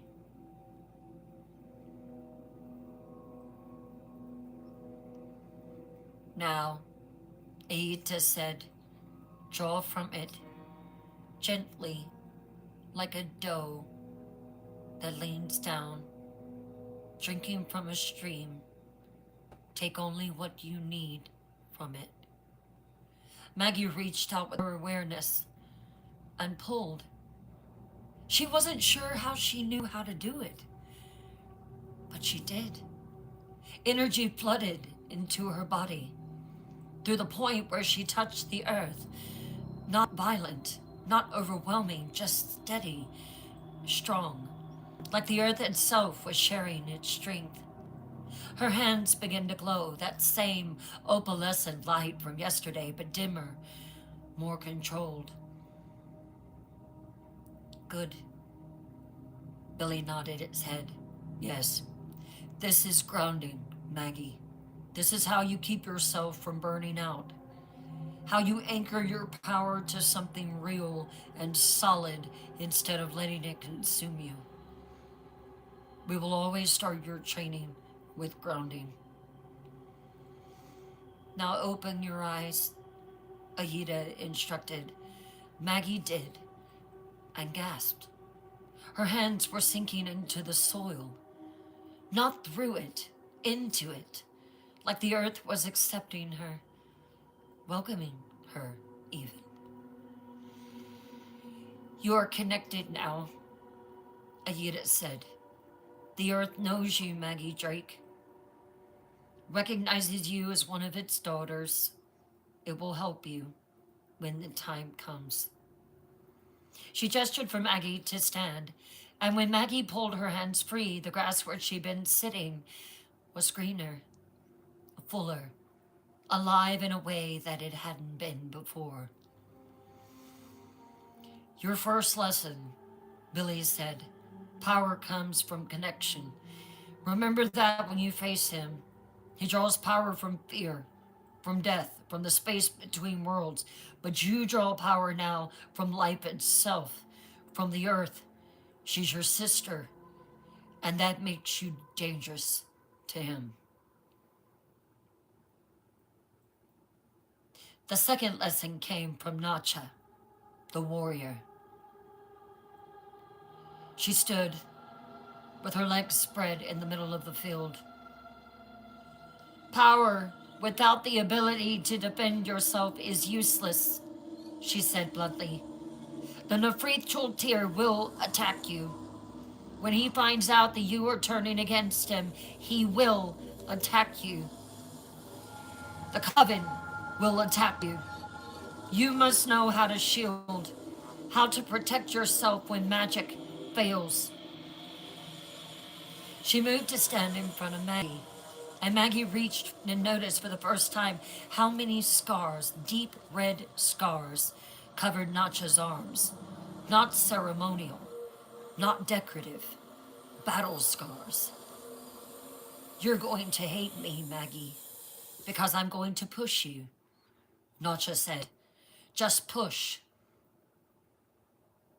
I'm going to push you hard, but I want you to stop me, not with your hands, with your power. I don't know how. Nacha reached out and grabbed Maggie by the chin.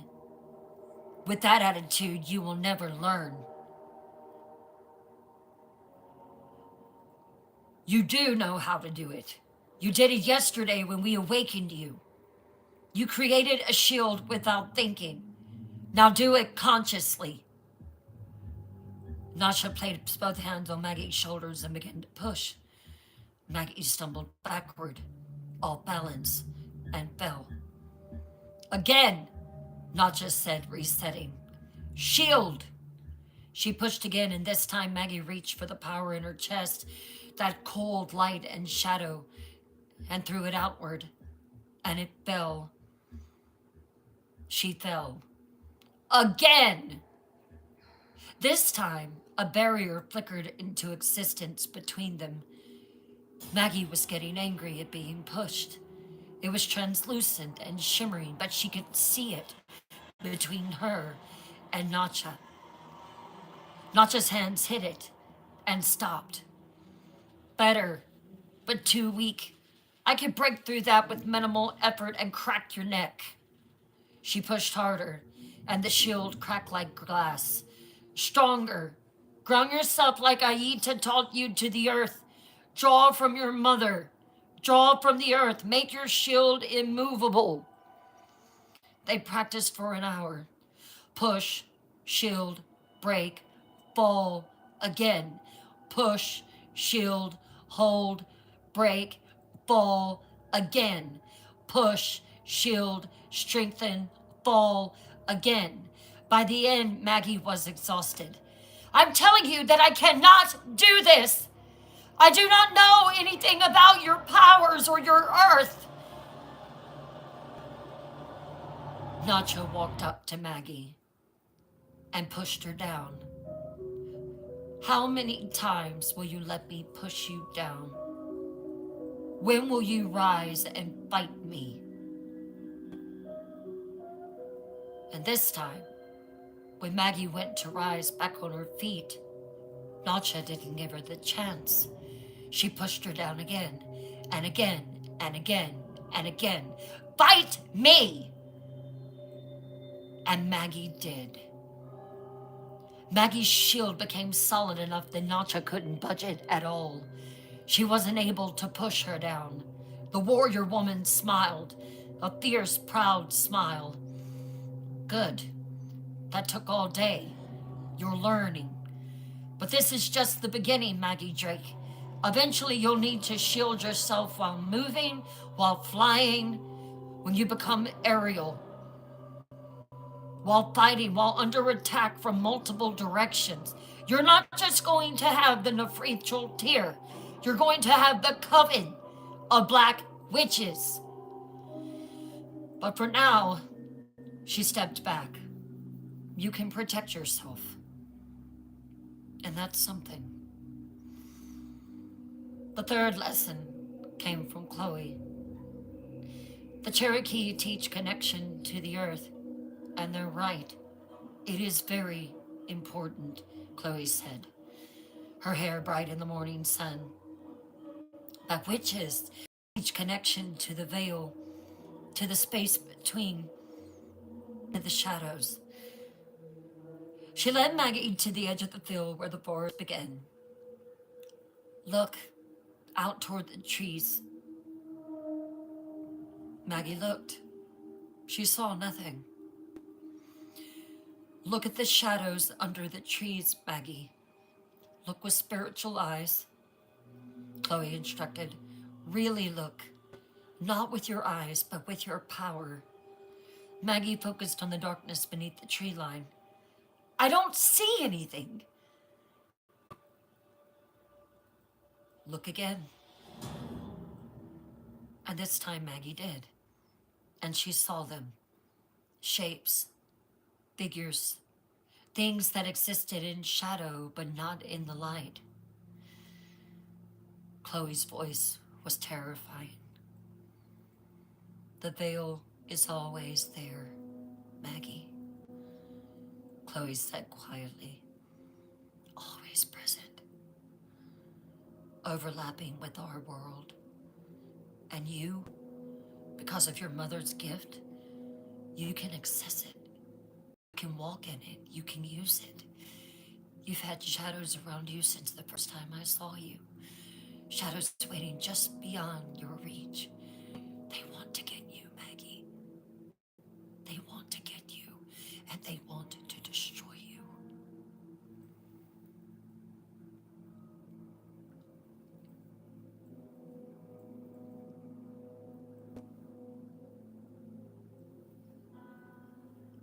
This is too much for me. It's just too much for me. It's time for you to learn how to walk in the veil. We're teaching you to survive, Maggie. I'm going to teach you to use this power, this witch's power, for good. Chloe's eyes gleamed. Shadow magic. The ability to hide, to move unseen, to strike from the darkness. Those dark witches in the Black Pass, they know how to do all the same things that we're teaching you. But we're gonna up it, and we're gonna teach you to be stronger. What are you talking about? Like some kind of invisible cloak or something? Sort of. Yeah. She gestured to the shadows. Those shadows that are out beyond. I want you to step into them now. I want you to let them embrace you. I want you to become one with them. Maggie hesitated, and then with Chloe's urging moved into the shade beneath the trees, and immediately she felt different, lighter, like the darkness was welcoming her. Now, Chloe said, I want you to draw on the power of Marcus, your father, the White Warlock. He was also a shadow worker.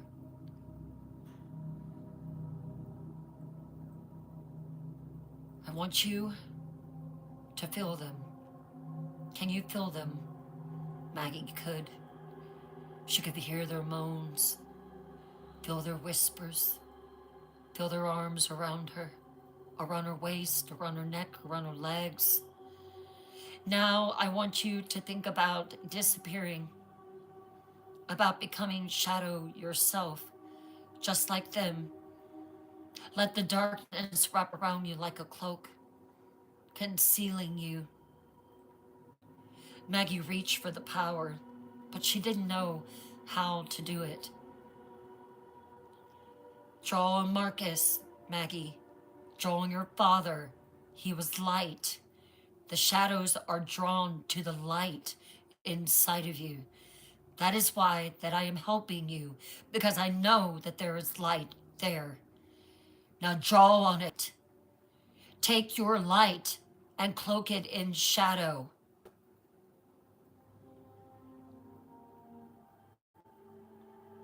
And Maggie did. She called on that light. Imagine yourself just disappearing before their eyes. That's it, Maggie. Yes, that's it. You're disappearing. She pulled on her father's gift. She pulled on Marcus. Please, please, please, please, please. And the shadows responded instantly. They tried to find her, but they couldn't. They tried to search for her. Maggie watched her own hands fade and then her legs, becoming translucent, becoming shadow herself. Inez breathed from where she watched.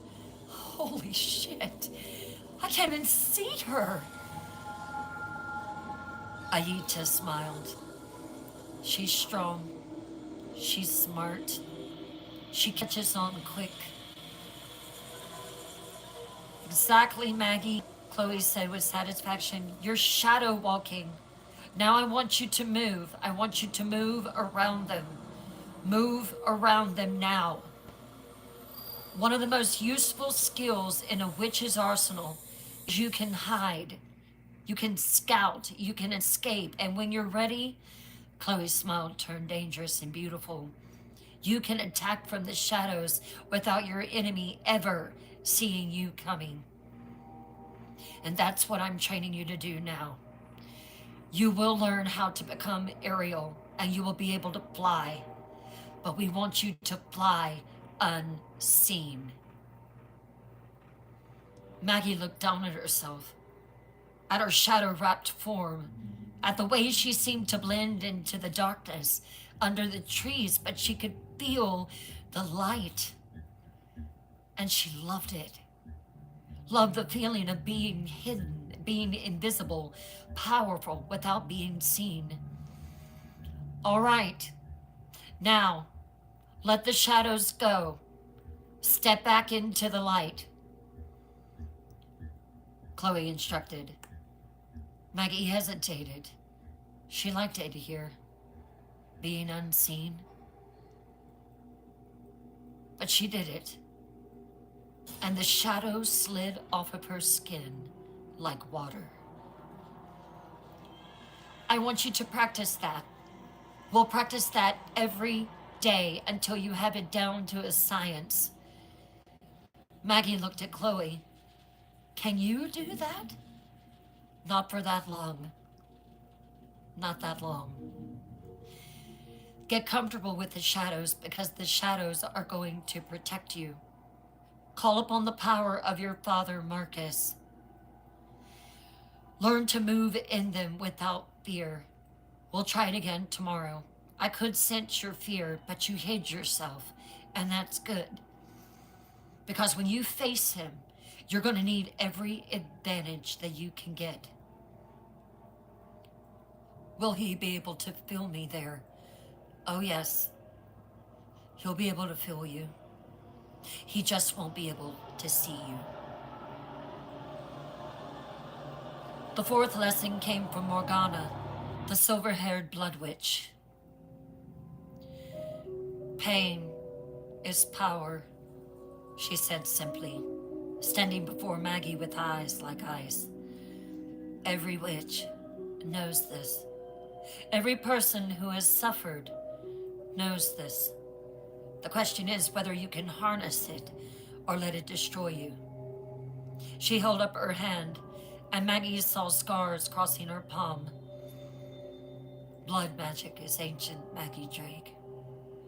Older than worlds, older than words, older than ritual. It is the magic of sacrifice, of offering, of transformation through suffering. I don't want to hurt myself, Maggie said. You stupid girl. You're already hurting, Morgana said bluntly, gesturing to Maggie's chest where the burns hid beneath her shirt. He's marked you, burned you already, connected himself to you through pain, and that pain is power, Maggie, and you need to learn to use it, and you don't have much time. She produced a small knife, nothing dramatic, just a simple poker. Now hold out your hand. What? Trust me, I am on your side here, at least for now. Unless the darkness grabs you and doesn't let go, then I'll do everything to destroy you.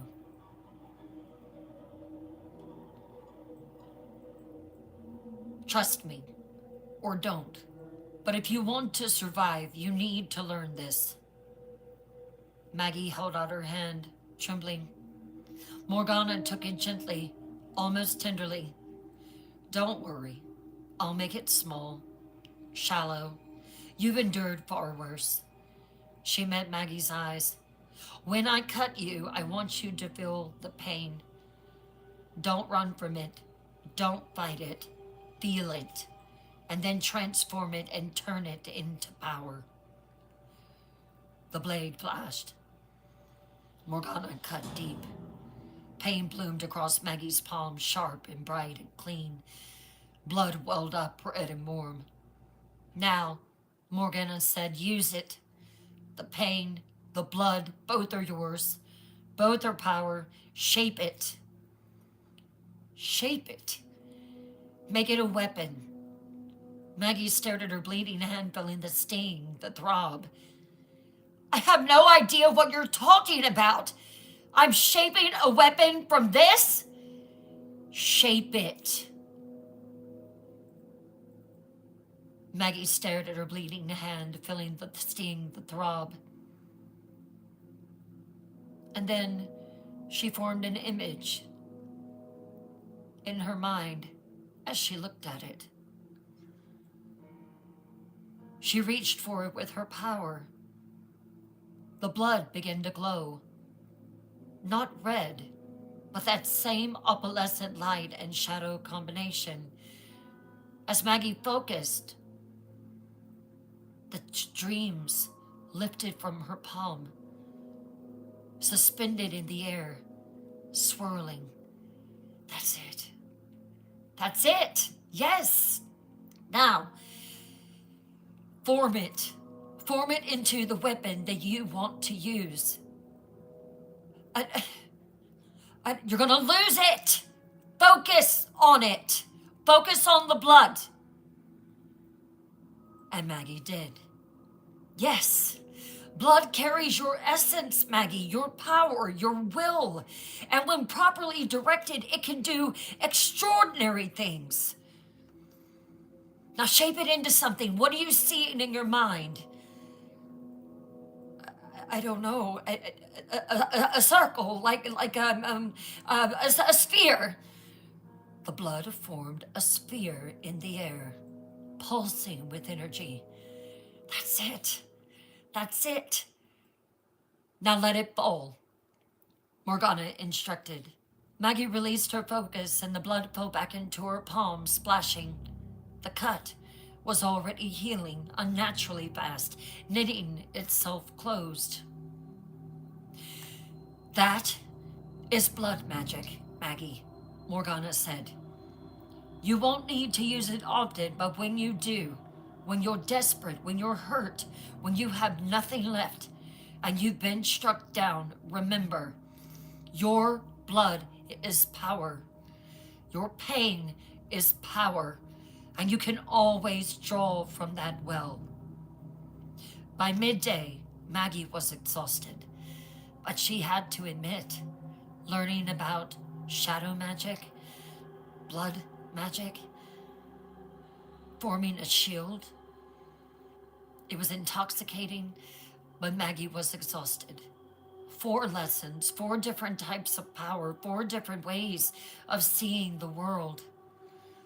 Grounding to the earth, shielding against attack, walking in the shadows, and transforming her pain into power.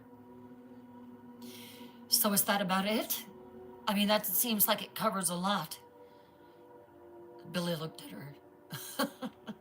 We've only just begun, Maggie Drake. You're catching on quick, though. The women broke for lunch. Simple food brought from town, shared in the field while sitting in the grass. Maggie ate mechanically, barely tasting anything. Billy sat down beside her. How do you feel? Overwhelmed, Maggie admitted, throwing a cheese curl into the grass. I'm sorry. She picked up the cheese curl and threw it in a bag. I have to respect the earth. I don't know. It's like I'm trying to drink from a fire hose. Good. That means you're learning. Billy took a bite of his sandwich. What we're teaching you isn't meant to be easy, Maggie Drake. It's meant to keep you alive. Every skill, every lesson, you will use it on Samhain.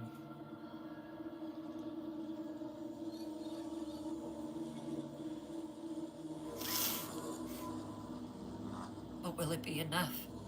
Maggie asked quietly, staring into the distance. Billy was silent for a long moment. I don't know, he said finally.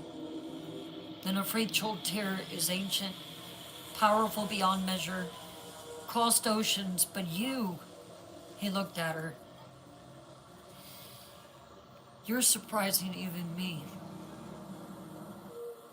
You have something he doesn't expect. You have choice.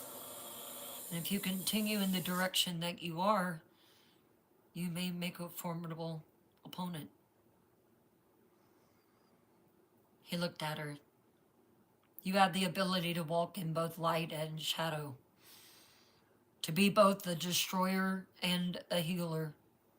And that unpredictability might be enough. So you're saying that I can fight him and possibly win. We'll see, Maggie. He stood. Rest for another hour, then we continue. This afternoon we'll push you harder. We'll go deeper. Start combining what you've learned. Thank you, Mia.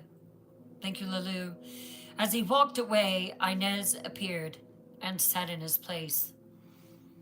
You know what is so cool? I've been watching you all day. Did you know that you're glowing? She said quietly. Maggie looked at her and took a sip of her tea. Did you know that? Your skin, it's glowing. Like there's light under it. It happened when you were under the tree with Chloe. Maggie looked at her hands and saw that Inez was right. Faint silver lines ran beneath her skin, visible only if you looked closely, but definitely there. It's the power, Maggie said. It's changing me. Physically. Are you scared? I'm terrified. Maggie looked up at the sky. But I'm also excited. Is that wrong? I mean, I became a shadow. I made my own blood float in the air and form into a spear, into an orb. And I grounded with the earth. And I can't explain that, Inez. It was like I was sinking into it, but not in a bad way. I felt firm and strong and connected to something that I've never been connected to before. Yesterday, floating scared me because I felt like I was going to fall over. Should I be excited about becoming something that is inhuman? I don't know, Inez said honestly. But I know that whatever you did out there was some cool shit. I mean, you turned into a freaking shadow. I couldn't see you. I couldn't see you at all.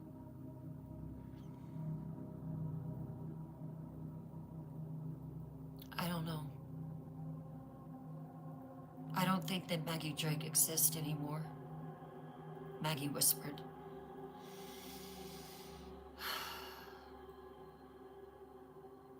Maybe I've always been Kenna. Maybe Marcus and Aileen have been fighting for me back and forth. I felt like the moment I took off that medallion, something changed, that I lost some protection.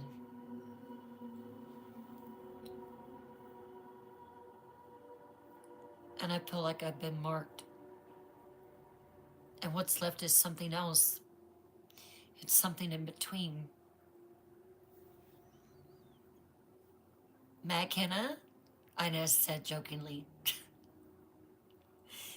Yeah, we'll go with that.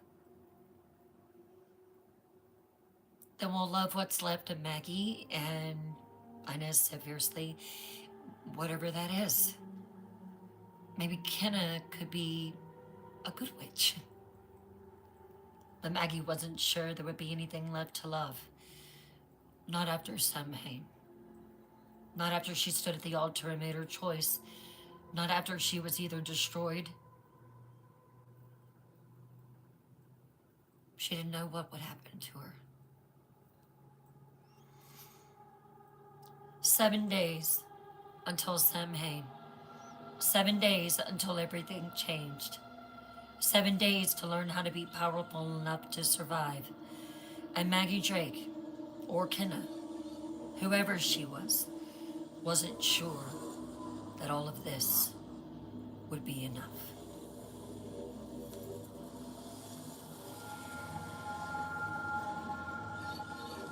The afternoon lessons had been brutal, just as Billy had promised. Combining techniques, grounding while shielding, shadow walking while maintaining awareness, using pain to fuel power while staying centered. By sunset, Maggie could barely stand. But unfortunately, Billy wasn't done. There's one more thing that we must do tonight, he said as darkness fell across the field. The most important thing. The women had erected a tent at the far edge of the field.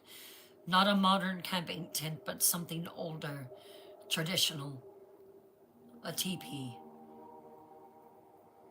Made of canvas and wood poles, circular with a small opening at the top for smoke. Maggie recognized it. It was a sweat lodge. Maggie could see smoke already rising from inside, could feel the heat radiating from it even from 30 feet away. What is that? She asked, though something instinctual inside her already knew. Ayita spoke up. Purification, appearing beside her. The fire cleanses, burns away impurities, forces darkness to the surface so it can be expelled. I don't understand. The mark on your chest, Billy said bluntly. The burns, the connection to him. It's not just on your skin, Maggie.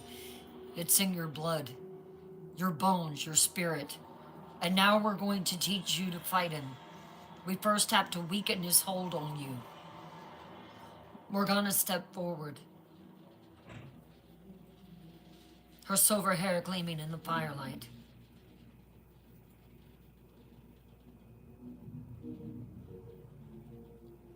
The sweat lodge will hurt. More than anything you've experienced today, but it must be done. The heat will make the burns flare, will make the connection pulse, will draw the poison, the darkness to the surface like drawing poison from a wound. You will scream, Nacha added matter-of-factly. Most do. Will it work? Maggie asked. Will it break the connection to him? No, Billy said honestly. The mating bond can't be broken until Samhain, until you face him and make your choice. But we can weaken it. We can make it harder for him to reach you. We can give you more control over your own power instead of letting his influence corrupt it. He gestured to the tent. But it'll be nothing if you're not willing. You have to choose to endure the pain that you're about to endure, to face what's inside you, Maggie. We're gonna bring the dark to the top. Maggie looked at the sweat lodge, at the smoke rising into the darkening sky, blocking out the stars, at the heat shimmer around the entrance. Then she looked at Inez, who stood nearby with worry written across her face. Remember what I told you. You take Curly. If anything should happen to me, take her.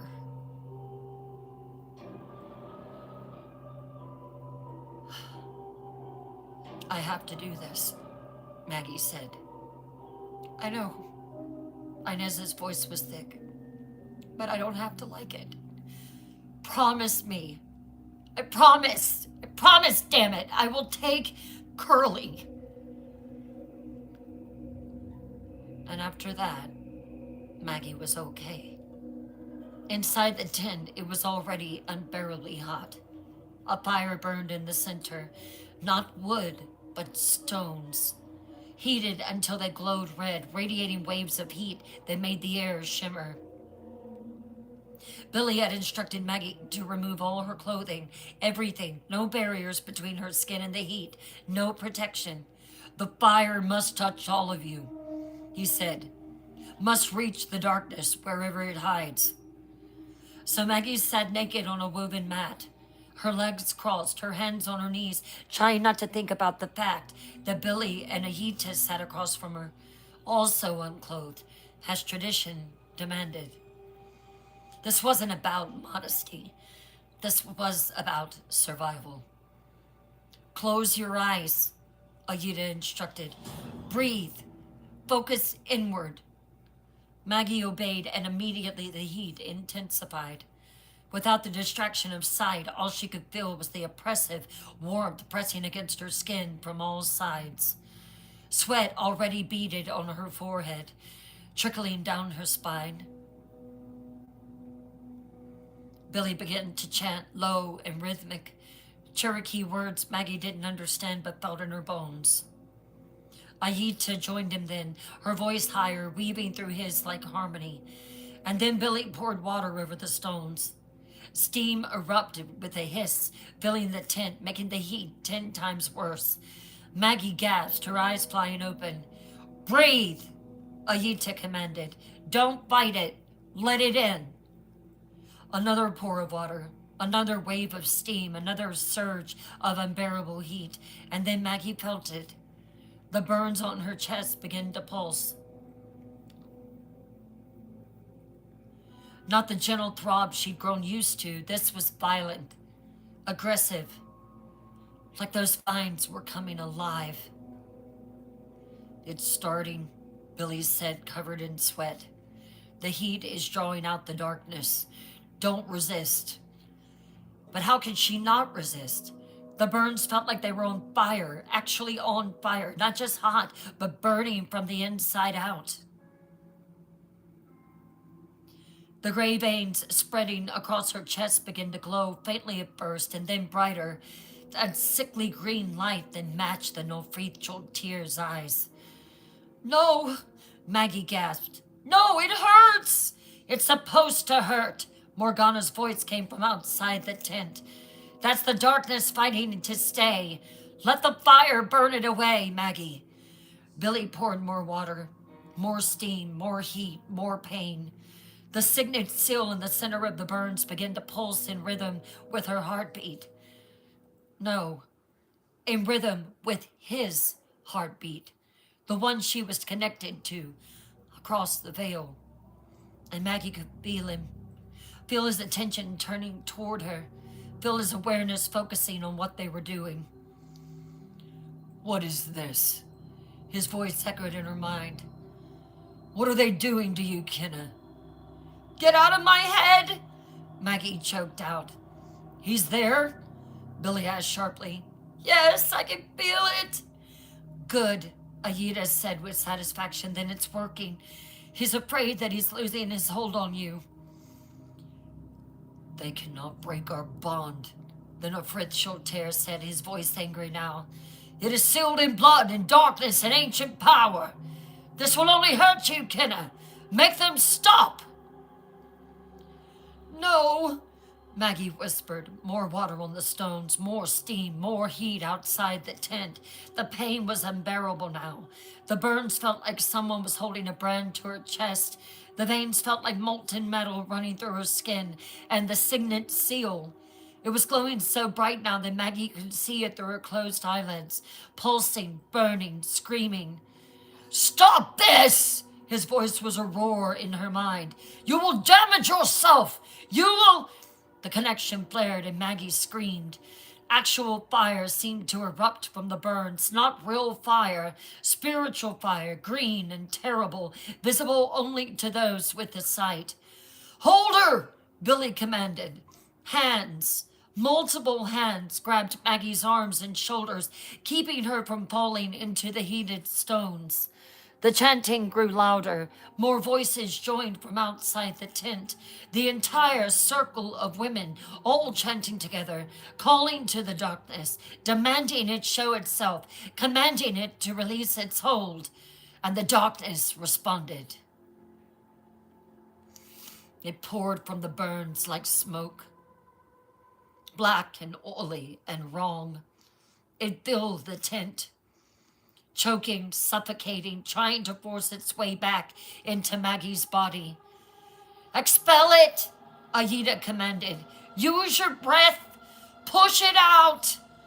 Maggie tried to breathe out the darkness, but it clung to her, wrapped around her, whispered that it belonged there, that it was part of her now, that she couldn't survive without it. You cannot cast me out, the Neofresh snarled. I am in your blood, in your soul. We are bound, Kenna, bound forever. You don't own me! Maggie screamed, and she reached for the light inside her chest, her father's gift, the white magic, and pulled with everything that she had. Light exploded from her body, bright, pure, searing.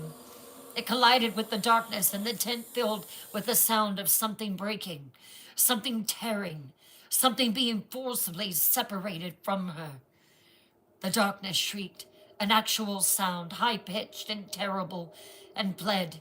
It poured out through the opening at the top of the tent, dissipating into the night sky, and Maggie collapsed. When she woke, she was outside, lying on a soft blanket under the stars. The cool night air against her naked skin felt like heaven after the oppressive heat of the sweat lodge. Her body was covered in a light cloth for modesty, but she could feel that her skin was still hot, still burning. Easy. Billy's voice came from above her. Don't try to move yet. Maggie opened her eyes and saw him kneeling beside her. Behind him, the stars spread across the sky in a brilliant display. So many more stars than she could ever see in Cherry Hill. Out here, far from cities and light pollution, the Milky Way was visible as a river of pink light across the darkness. Did it work? Maggie's voice was barely a whisper. Her throat felt raw from screaming. Look at your chest, Aida said. Maggie lifted her head slightly and looked down. The burns were still there. The vines were still there, still spreading across her chest and upper neck, but they looked different. The gray veins were lighter, not gone, but faded, like they'd been diluted somehow. And the signet seal, it still glowed faintly, but the green light was dimmer, weaker. We weakened the connection between you and the Neofresh terror, Billy said. Forced some of his influence out. Now it will grow back. The mating bond is too strong to break this. But for now, you have more control and more of yourself. He reached for something beside him, a small clay bowl filled with thick blue paste. The same paste with the phosphorescent glow from the circle, Chloe's circle. This is sacred paint, Billy said, made from plants and minerals, blessed by the elders. It will draw the remaining darkness to the surface, pull it out slowly over the next few days, and it will keep you safe for now. He dipped his fingers in the blue paste and leaned forward, and with gentle, deliberate movements, he began painting Maggie's forehead, a line straight down the center, from the hairline to the bridge of her nose. Then her cheeks, 2 lines on each side, running from her temples to her jaw. Then her chin, a single dot in the center. The paint was cool against her overheated skin, and where it touched Maggie, felt something shift, like the darkness beneath her skin was recoiling, pulling away from the sacred markings. The Cherokee have used this paint for centuries, he said quietly as he worked. It protects against spirits, against curses, against possession. He sat back and studied his work. He will not be able to reach you in your dreams. It will not break the bond, but it will give you clarity. It will make it harder for him to cloud your judgment, to manipulate your thoughts. Maggie reached up and touched her forehead, feeling the thick paint.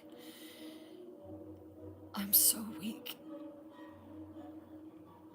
I can barely move. You expelled darkness that had rooted itself in your soul. Aida appeared at Billy's side. Of course you're weak. You're fragile right now, and you're vulnerable. She knelt and placed a hand on Maggie's shoulder. But you're also cleaner than you've been since he marked you. More yourself. And tomorrow when you wake, you'll be stronger for it. Inez pushed through the gathered women and dropped to her knees beside Maggie. I thought you were dying in there, she choked out. You screamed so loud, I thought, I'm okay. Maggie whispered, though she wasn't sure that it was true. Thank you. Because she felt hollowed out, emptied, like the darkness had been so much a part of her that removing even some of it had left a void. Rest now, Billy said, standing.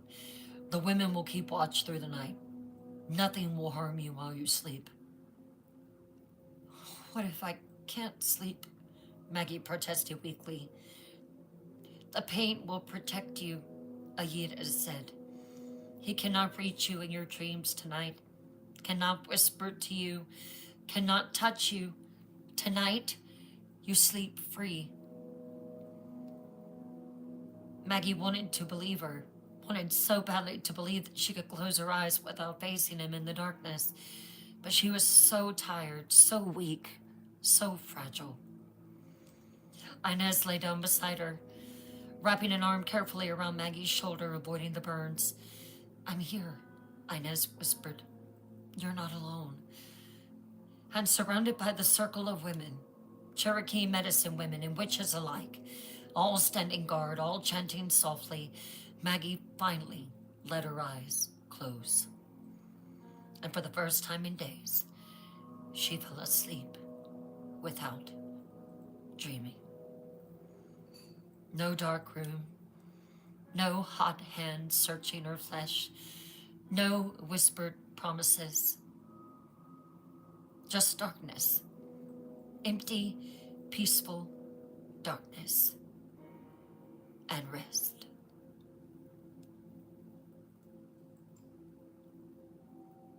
In the black past, the Nafrith tear raged. The connection between them had weakened. Not broken, never broken, but damaged, diluted. He could still feel her, could still sense her heartbeat, could still pull on the thread that bound them. But he couldn't reach her thoughts. He couldn't reach her dreams. Couldn't whisper to her in her sleep. Couldn't touch her body. Couldn't show her what they could be together. The Cherokee magic was strong, ancient, and for tonight it had stolen Kenna from him. Clever, he hissed into the darkness. They think they can keep you from me. They think they can make you strong enough to resist me. He moved through his realm, his robes trailing shadow, the green fire burning with fury in his eyes. But they forget, Kenna. They forget what you are, what the darkness inside of you wants. And when the paint fades, when their protection weakens, you will remember everything about me. He looked toward the distant field where she slept. You will remember how good it feels to be powerful, how right it feels to embrace the darkness, how much you want what I am offering. And you will come to me willingly, because if you don't, I will make you. 7 days.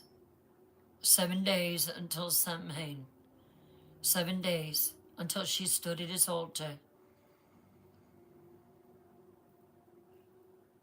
Then Nafrith Cholter looked down at Maggie as she slept. And he laughed. No amount of Cherokee magic or white magic could change her future. Could change what she was becoming. Could change the fact that she was his bride. Sleep well. Enjoy your reprieve, because tomorrow the training continues, and every lesson they teach you, every power they awaken in you, only makes you more magnificent to me, more perfect, more mine. 7 days, he promised the darkness, and then she would be his forever.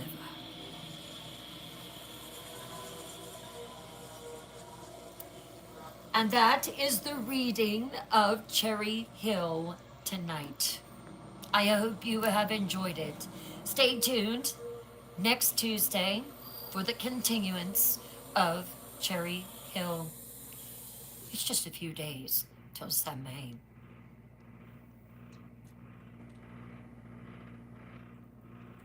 So glad you enjoyed it. So glad. Oh, so glad you enjoyed it, Alabama. So glad. Jackie, Alabama, Ginger, Sandy, Palm, Pink, Shirley, X. So glad that you are enjoying this story. Lalu, thank you. Ginger Moore, thank you. I'm trying to kind of go through here. Mia, thank you. Hello, Gothic Prince. How are you? Welcome in.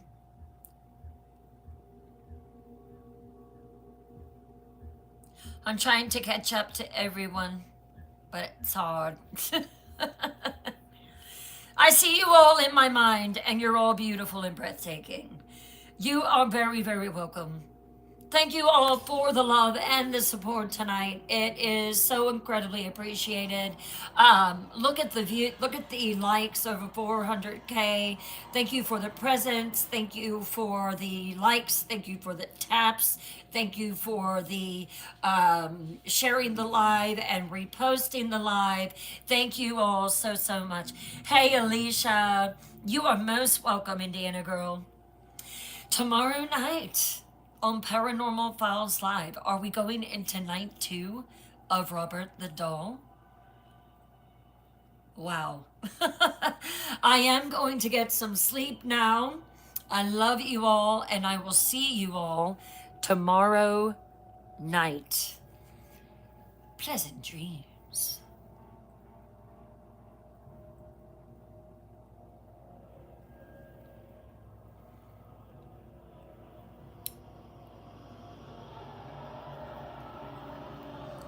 Bye.